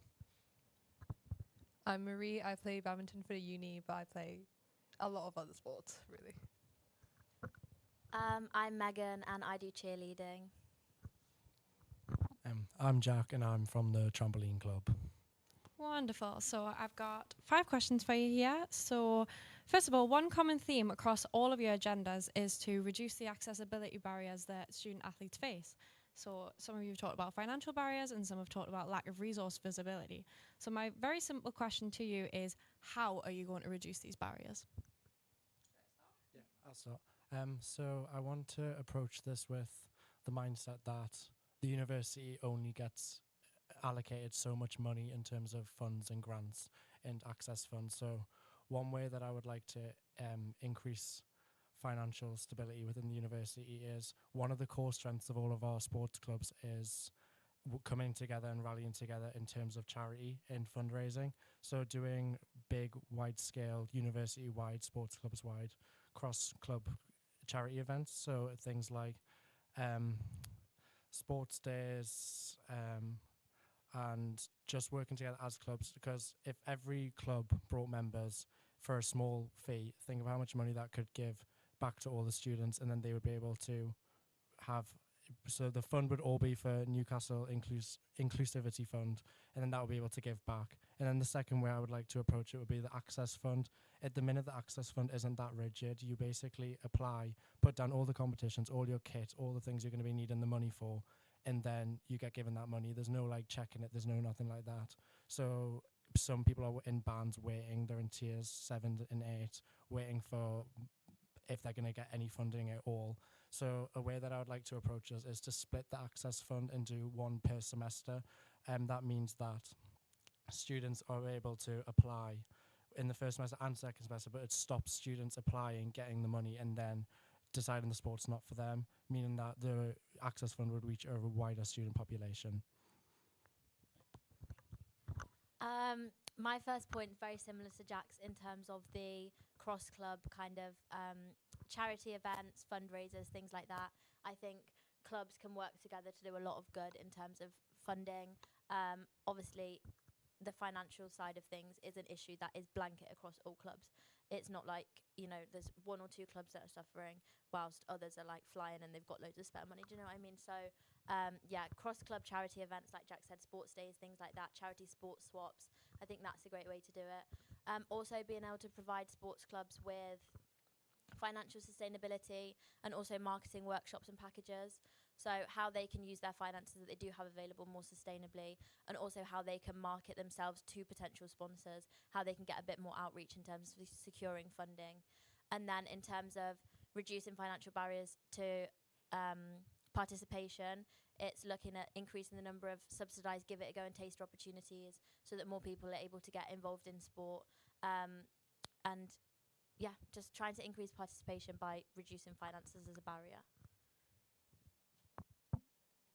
My focus on visibility mainly is on media and how students and athletes are represented across the campus. A lot of the discussion we had with other committees and clubs is that they don't represent it in the media, and that is something I have a lot of experience in, especially working with the content creator as within the sports center. That is something that we can try and fix with also student media, where a lot of you are involved and very supportive of the sporting scene. It's just that making sure everybody is working together and shift focus from just performance sports to wider clubs and societies, continue doing the club spotlight, which is what a lot of clubs are appreciating because it gives them exposure. And with clubs and society and committee training, I feel that making more club-specific workshops, so even drop-in sessions to make them know that they are being supported and that they know where to find all the resources. So signposting, summarizing where everything is very important. It gives them a clear idea of what there is, what can be done, and where to find every type of support that they need. I think from my perspective, as Megan said, the main barrier to participation in sport is finance. And I believe there's kind of two kind of ways to tackle this. There's kind of from the student perspective, the Activities Access Fund needs better promotion across the university, and especially within the clubs that it's and for the students that it's going to. From my perspective, I'd never heard of it until earlier this year when joining a committee, and I believe that the SU should be promoting this to committees to go further with the Activities Access Fund. And then from a club perspective, I know clubs are kind of struggling for court hire and kind of actual resources to like perform their sport. I truly believe that the university doesn't access and enable their alumni network well enough. So I would kind of push for a greater alumni network that every club could access and create, as you guys were saying, kind of like an alumni day that would be like really good for sponsorship. And also the alumni kind of creates a further aspect that goes beyond sport and the opportunities that sport has to offer, kind of career pathways and stuff like that. Brilliant answers. So, different one is you're all prominent players within the sports community at Newcastle University, and I'm just a sports fan. So I don't want to play any sports. I just want to spectate. I just want to report on it. How can you encourage more people like me to support our university teams? Because right now it feels like a bit of an insular community. I completely agree with you. From my perspective, there isn't enough kind of big events and then a push on these events within that. So I believe that on social media, we say that there's these fixtures every week and then no one really goes to them except for people from sport. If you're a sports fan, there isn't kind of a way, we don't tell people that there's a way to get there. So I would like to kind of lead people to kind of go and watch those sports, create more of an event amongst them. And that's not just kind of the big sports. Like I know rugby kind of has quite a lot of events, for example, but also the smaller sports should be equally kind of watched by everyone. And on that, kind of across social media, it's just creating more consistency within clubs, so that they feel they can promote their own sport to the wider kind of student population. To support people who are not actually participating in sport, in playing or competing, there are so many other ways that we could have feel like offered opportunities. For one thing you've mentioned is spectating. A lot of people actually didn't know that you can go in on a Bucks Wednesday, just sit there, tell them you're going to go watch a sport, and they would let you in. So that is something that the SU can do to raise awareness with the Sports Centre. And recently with media, actually, if you look on the NCL Sport Instagram, we've been working more closely with different photographers and students who are capturing these contents, and we want to make them feel recognized that they are contributing to part of the sport as well. Especially as you've just said, you like reporting, you like capturing moments for athletes. These are ways that we can work with student media a bit more, just making sure that if they have good content from those days and they want to write something, they want to share their content about it, that the SU and the sports community, they can collaborate with us and we will help share their content, their sport, making sure that they know this is a safe space for you to share your ideas and we can work on it together. I think from a spectator perspective, that side of things, I think there's a lot more we can do to push the different events that go on within sport in the university. I think one way we could do that is to create something like a mailing list that students can sign up to, or create a WhatsApp group or something like that that's completely free to access. But the students can sign up to be a part of that, and essentially we'll just get announcements. It would also mean that committees could be a part of that, and then committees themselves will be able to push different sports events and things like that going on out to the wider student body via something like WhatsApp or email, which I personally think people are much more likely to look and take note of than maybe they would just clicking through an Instagram story or something like that. I think the social media aspect is still a huge part. Instagram especially is a massive way to push visibility. I also think we could use TikTok a bit more to push things. I think I've seen a lot, like the Bucks TikTok account goes through like weekly content and things like that, so I think TikTok will be a really good way to push like the different opportunities that people can go and watch, get involved in the different events we've got going on.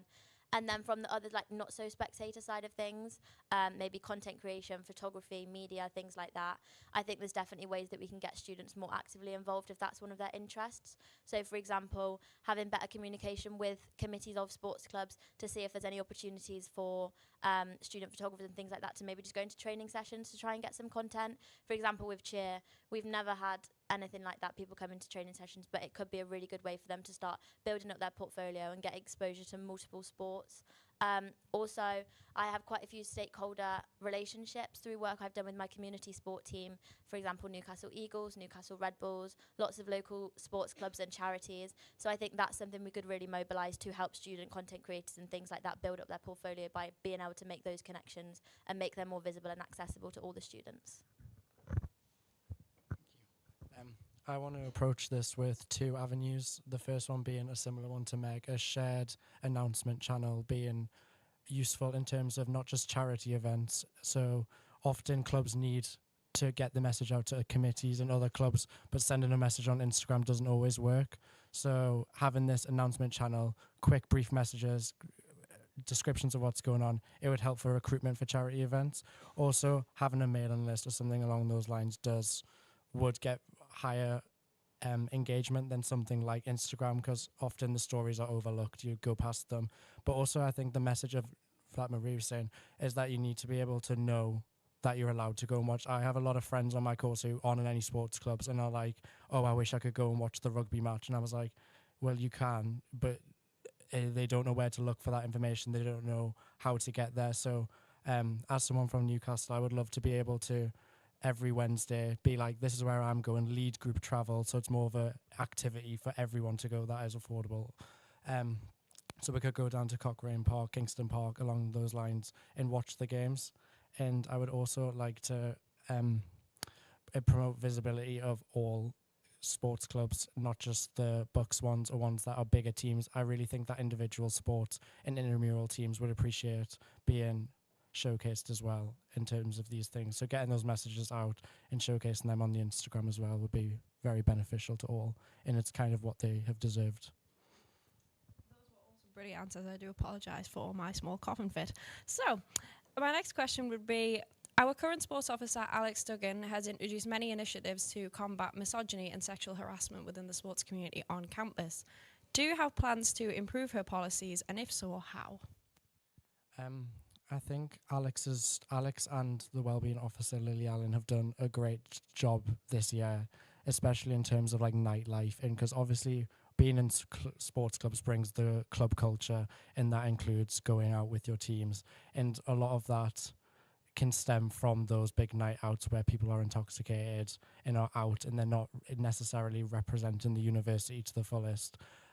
So I think that a great way would be to expand committee training. So Alex is currently running the social secretary safe socials workshops, but I think that needs to be expanded into a welfare workshop as well, to make sure that the welfares are also getting involved, to make sure that the clubs are behaving appropriately on and off campus, and to make sure that no matter where you are, if you're part of a sports club, your members are always acting and putting the best face forward for the university.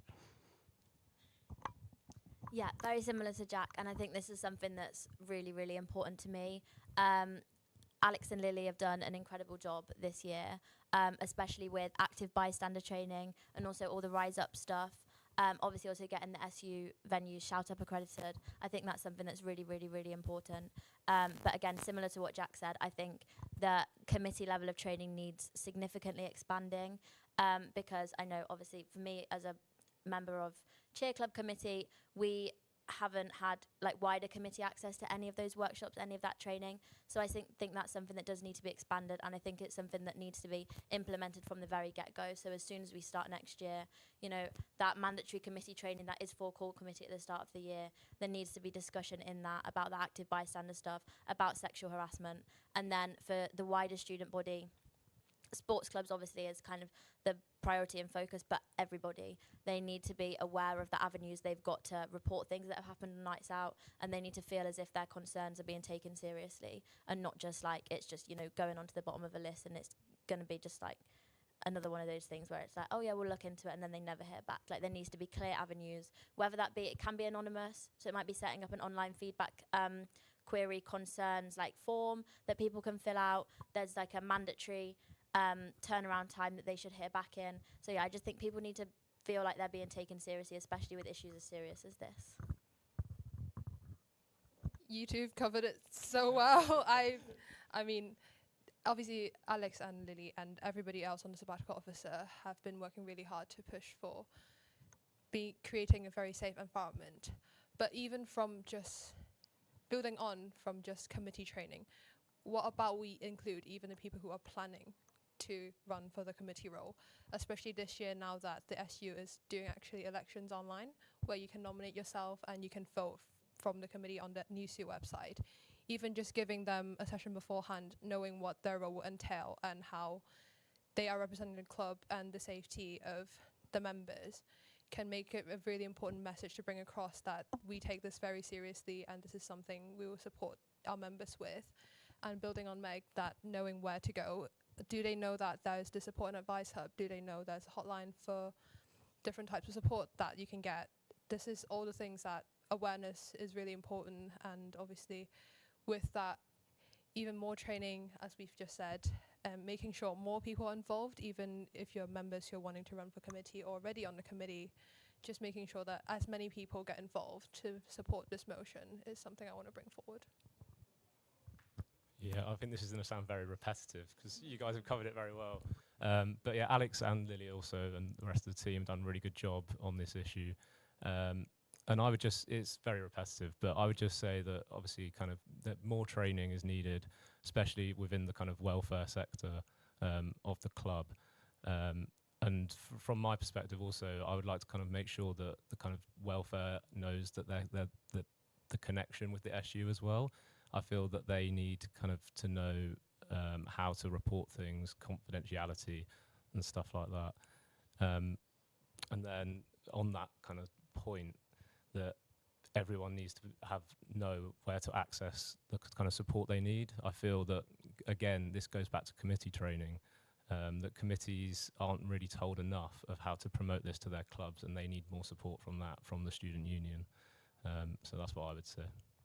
Brilliant. Thank you very much. So that wraps everything up. Thank you for coming in today. So these have been your sports officers.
And now it's time to know more about the people that are doing candidate for the president. Hello, my name's Oscar and I'm here with 3 of the potential presidents for next year at Newcastle. Would we just like to start with saying our names? Yeah. Hi, my name is Anish Patil and I'm running for the president. Yeah. Oh, hi, I am Ruri, or Rue Lee, and yeah, running for president. And I'm Gina Tyndale, and I'm also running for president. Lovely, excellent. So my first question to you is, what inspired you to run for president? Okay, that's quite a good question. As I can say that I was the president before in India when I was in an institute. So I had little experience that how to manage the thing in that position, and I'm also good at that. So I feel like that I should give it some try for this university. Yeah. I think what sort of inspired me is I got to this year having like started a master's degree, and I really was thinking I don't really want to leave the university quite yet. And I realized the thing I wanted is sort of, I built a home for myself in this city, and I sort of wanted to keep improving that. I wanted to sort of keep working on that, and I was like, I think the Students' Union is one of the best sort of things that the university has going on for it, club societies, just movements, support that it offers throughout education, and I just really wanted to be involved in that process.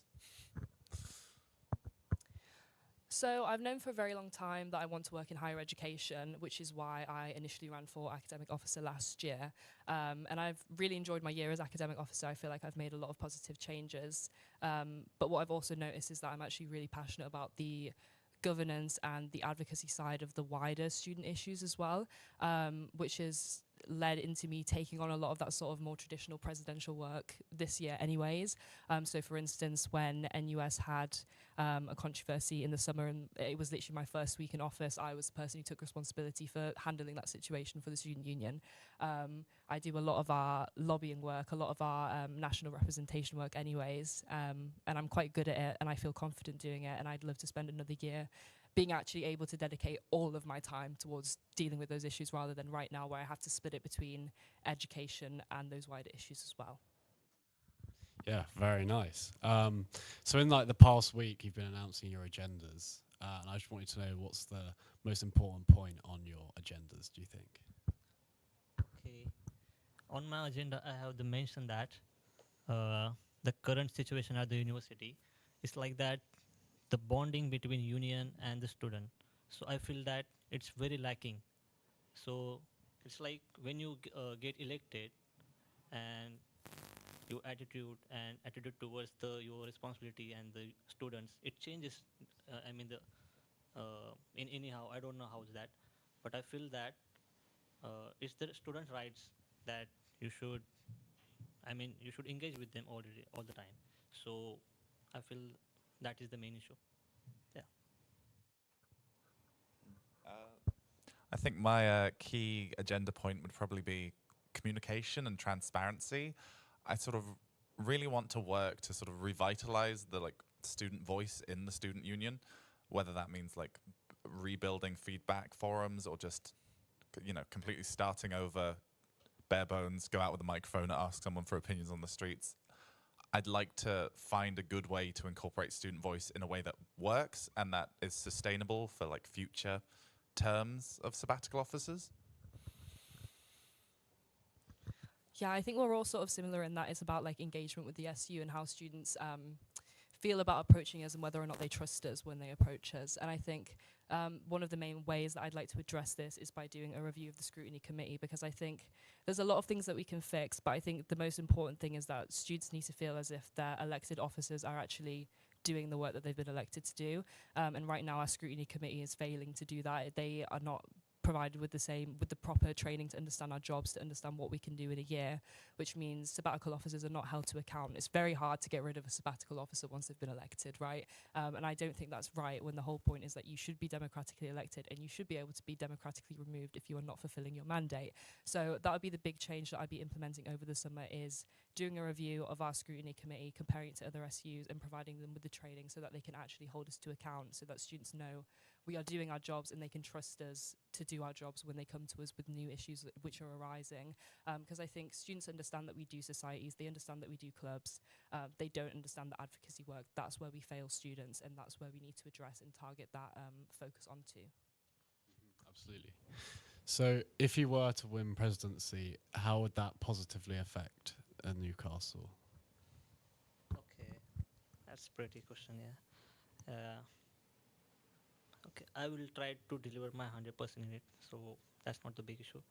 But I also have some good skill, which is very friendly, and to solve the analytical solutions, to get logically, and these are the things. But I have planned much more things, but it's up to the students, so I don't want to get exposed much money sticks in that. Yeah. I think the best change I could sort of hope to do is just to make sure I've gone like through a term where every voice feels like they've had a chance to be heard, be it like incoming first years, finalists caught in the like midst of panic, or even second years who are just like, what am I going to do next year? Or just post-grad students who are sort of wayward in the wind, floating around the city, or even just staff around the Students' Union. I want to know that I've created a community where no matter the voice, they think there's at least a way to pay forward, and that's what I think an effective change should be for a president. I think sort of the idea of inspiring and like welcoming rather than just leading forward. It should be inviting.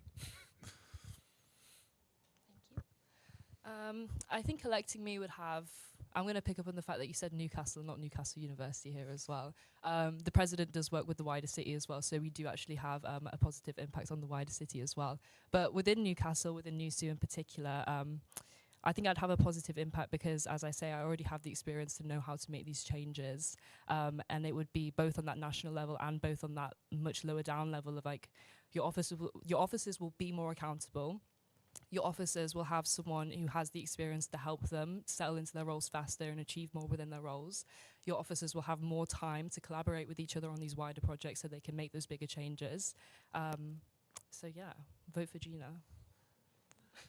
Nice. So if you do become president, you'll be taking over from Ilse, who's been our president for the last year. What did she do in her time as presidency that you liked? Okay, I barely know her, so I can't speak too much about her. But I feel like there is something issue in the union, and that the issue is still the bonding between the student and the union. That's it. Trying to think. I'm fairly certain this was Ilse that did it. It's been her sort of blog for like a community post, like inviting. I was like, shoot me if I'm wrong. That wasn't Libby. I was like, no, yeah. I've sort of really enjoyed that. I like wish every time it pops up, I'm like, I'm about to do it, and I was like, oh, and I get to it the next time, I'm like, oh god, I missed the deadline. No, I love sort of that level of engagement that she's sort of fostered, and Ilse's just lovely. It was seeing her run last year was really inspiring to do. I ran into her a couple of weeks after, and she was doing work with a school, and I was like, yes. No, but yeah, specifically for the uni, the thing I saw was those posts she's doing. Even just seeing her run around the Luther's on TikTok has been quite fun to see. Yeah, so I've worked with Ilse quite closely this year, obviously, in our joint positions. I think my favourite thing that she's done would be the outreach stalls, because I think that's been an attempt to try and target the thing that we've all complained about here, which is that we don't get enough student engagement. And I think that's been a really a positive start towards getting us out on the ground and engaging with students, and it's something that I would really like to build on in my role. I think the other thing which has been really impressive to me has been the amount of work she's put into the affordable food schemes, even though the university have been an absolute nightmare to deal with on that front. Estates, you are a nightmare. Shout out to Estates in a bad way. And I would really like to continue that work as well. Thank you. Yeah, nice. So obviously there's more than one sabbatical role that you could run for. Why did you choose to run for president specifically? Yeah, as I say before that I have been president in last time, so I think it better suits for me. That's a good thing I can do for the university. Yeah.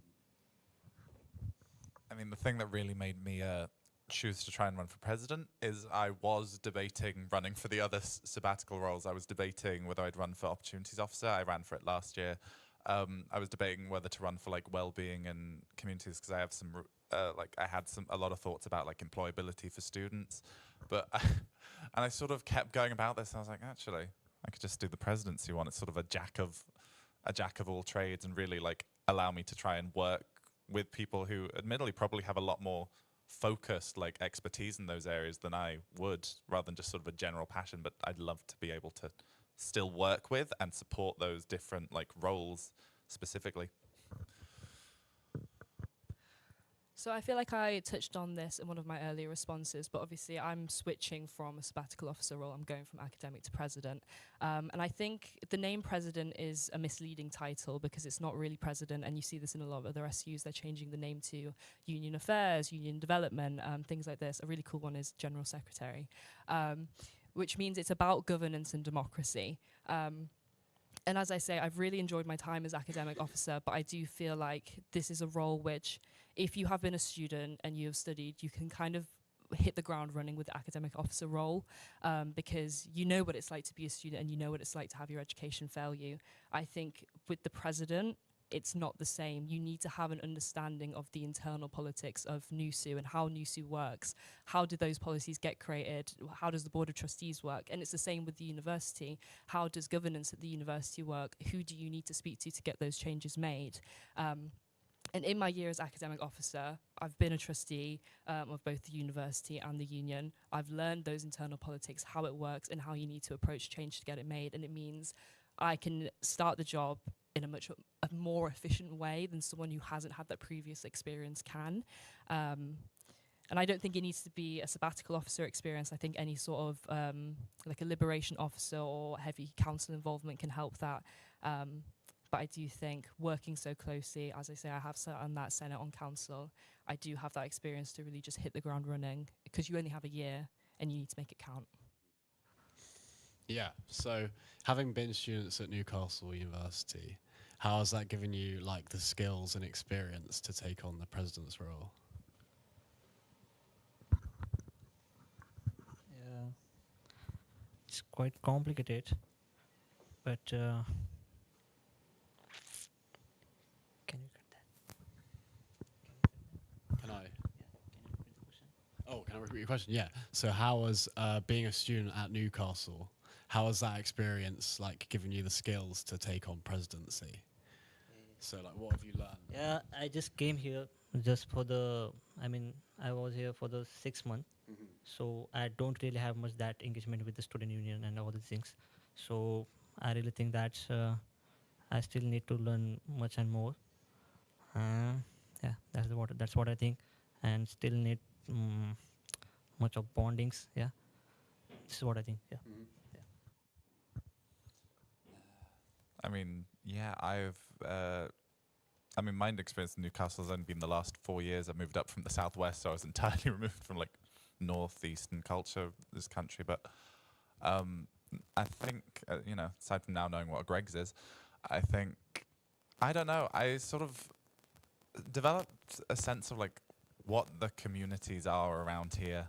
And I think it's sort of foundational work of the like students' union is to be like a basis for communities to build around, to be able to like be supported by the students' union. And yeah, there are so many like diverse things happening in Newcastle that I would never have known about back home, or even just because I was younger. And I don't know, it's really gotten like to the point where I'd love to help just any different community that I've found, all those different sort of just facets of, well, for me personally, like different musical backgrounds that I have worked on as a student. There's just so many wonderful like communicative ideas that exist that I'd like to build on. So I don't want to harp on about the fact that I was the academic officer. So again, like all of those skills, I've been doing a very, very similar job for the past year, and I've developed those skills in that way to prepare me for being the president. But I also think throughout my degree, I mean, I did English literature, which meant I was reading 3 books a week, so I'm well prepared to read large stacks of council papers. I was a course rep, so I'm already used to representing student voices. I presented my dissertation at a conference, so I'm used to doing that public speaking and like expressing my own ideas and like sort of having to deal with that conflict back and like debate them, which I think are all things which prepare you for being the face of a union where you have to defend, debate, and present your ideas in front of other people. Okay, yeah. I think we've got time for some final pledges. So if you're going to say one more thing to the people watching, what would it be? Yeah, for the two students and all, I would always say that your voice is always matters. The people who elect you and who put you on the chair, it's up to you. But there should be a positive impact from that candidate also. So this is what I think. Your voice matters. Yeah. I mean, if I had a final message to say, honestly, my biggest message would just be go out there and vote, because I think regardless of like, so long as Ron's not nominated, we've got some like very like good candidates among us. So I'm just going to be like, vote for Rue. That's all I really have to add. I will do the same. Please vote. Please vote for Gina in particular. But also, I think it's really important to take your time to read everyone's manifestos and to take the time to vote for the right candidate. I know it's very easy when you have a friend running to just sort of vote for your friend. But, you know, vote for your friend and then look at those other categories, because the sabbatical officers work as a team. And if you only have select people in positions, think about that cohesion. Like, who do you want your friend to work with, right? Like, who do you think would make the best team, who can actually implement those changes effectively together? It really weakens us if we don't have the best candidates in each position. So please vote. Thank you.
I'm Oscar. I'm head of current affairs at the Courier, and I'm now here with the NUS campaigners. So I'd just like to start with introducing yourselves and the campaign that you're part of. Yeah, I'm Millie, and I'm campaigning to remain with the NUS. And my main points are sort of to do with finance for underprivileged students and protecting minorities. Hi, I'm Jay. I'm campaigning to leave the NUS. My main points is I feel like the NUS doesn't do anything, and it's too expensive to be in. Okay, yeah. So what inspired you to join your campaign?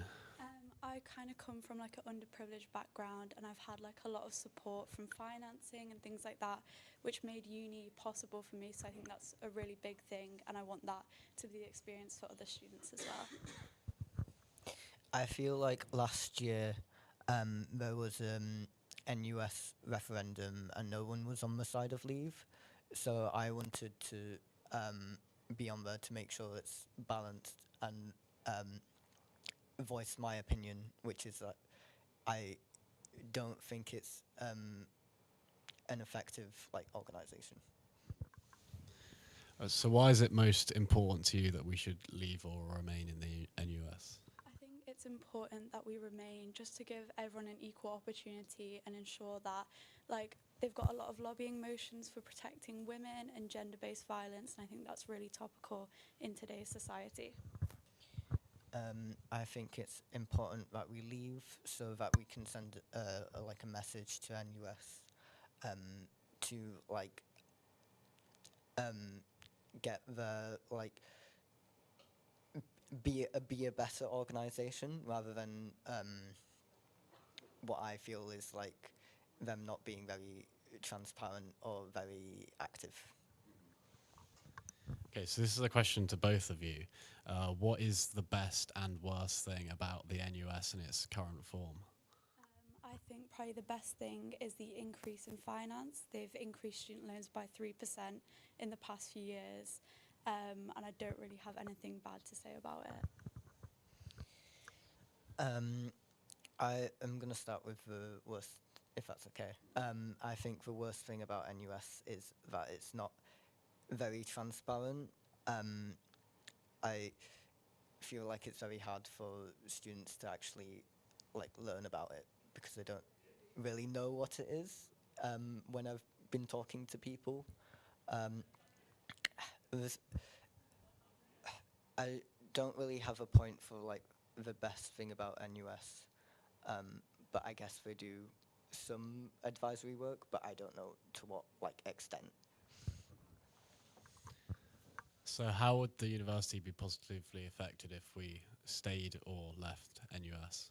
I think it would just be like the continued support for women and for people from hardship funds, and I think there could be a lot more activism for people who experience hate or any sort of things like that.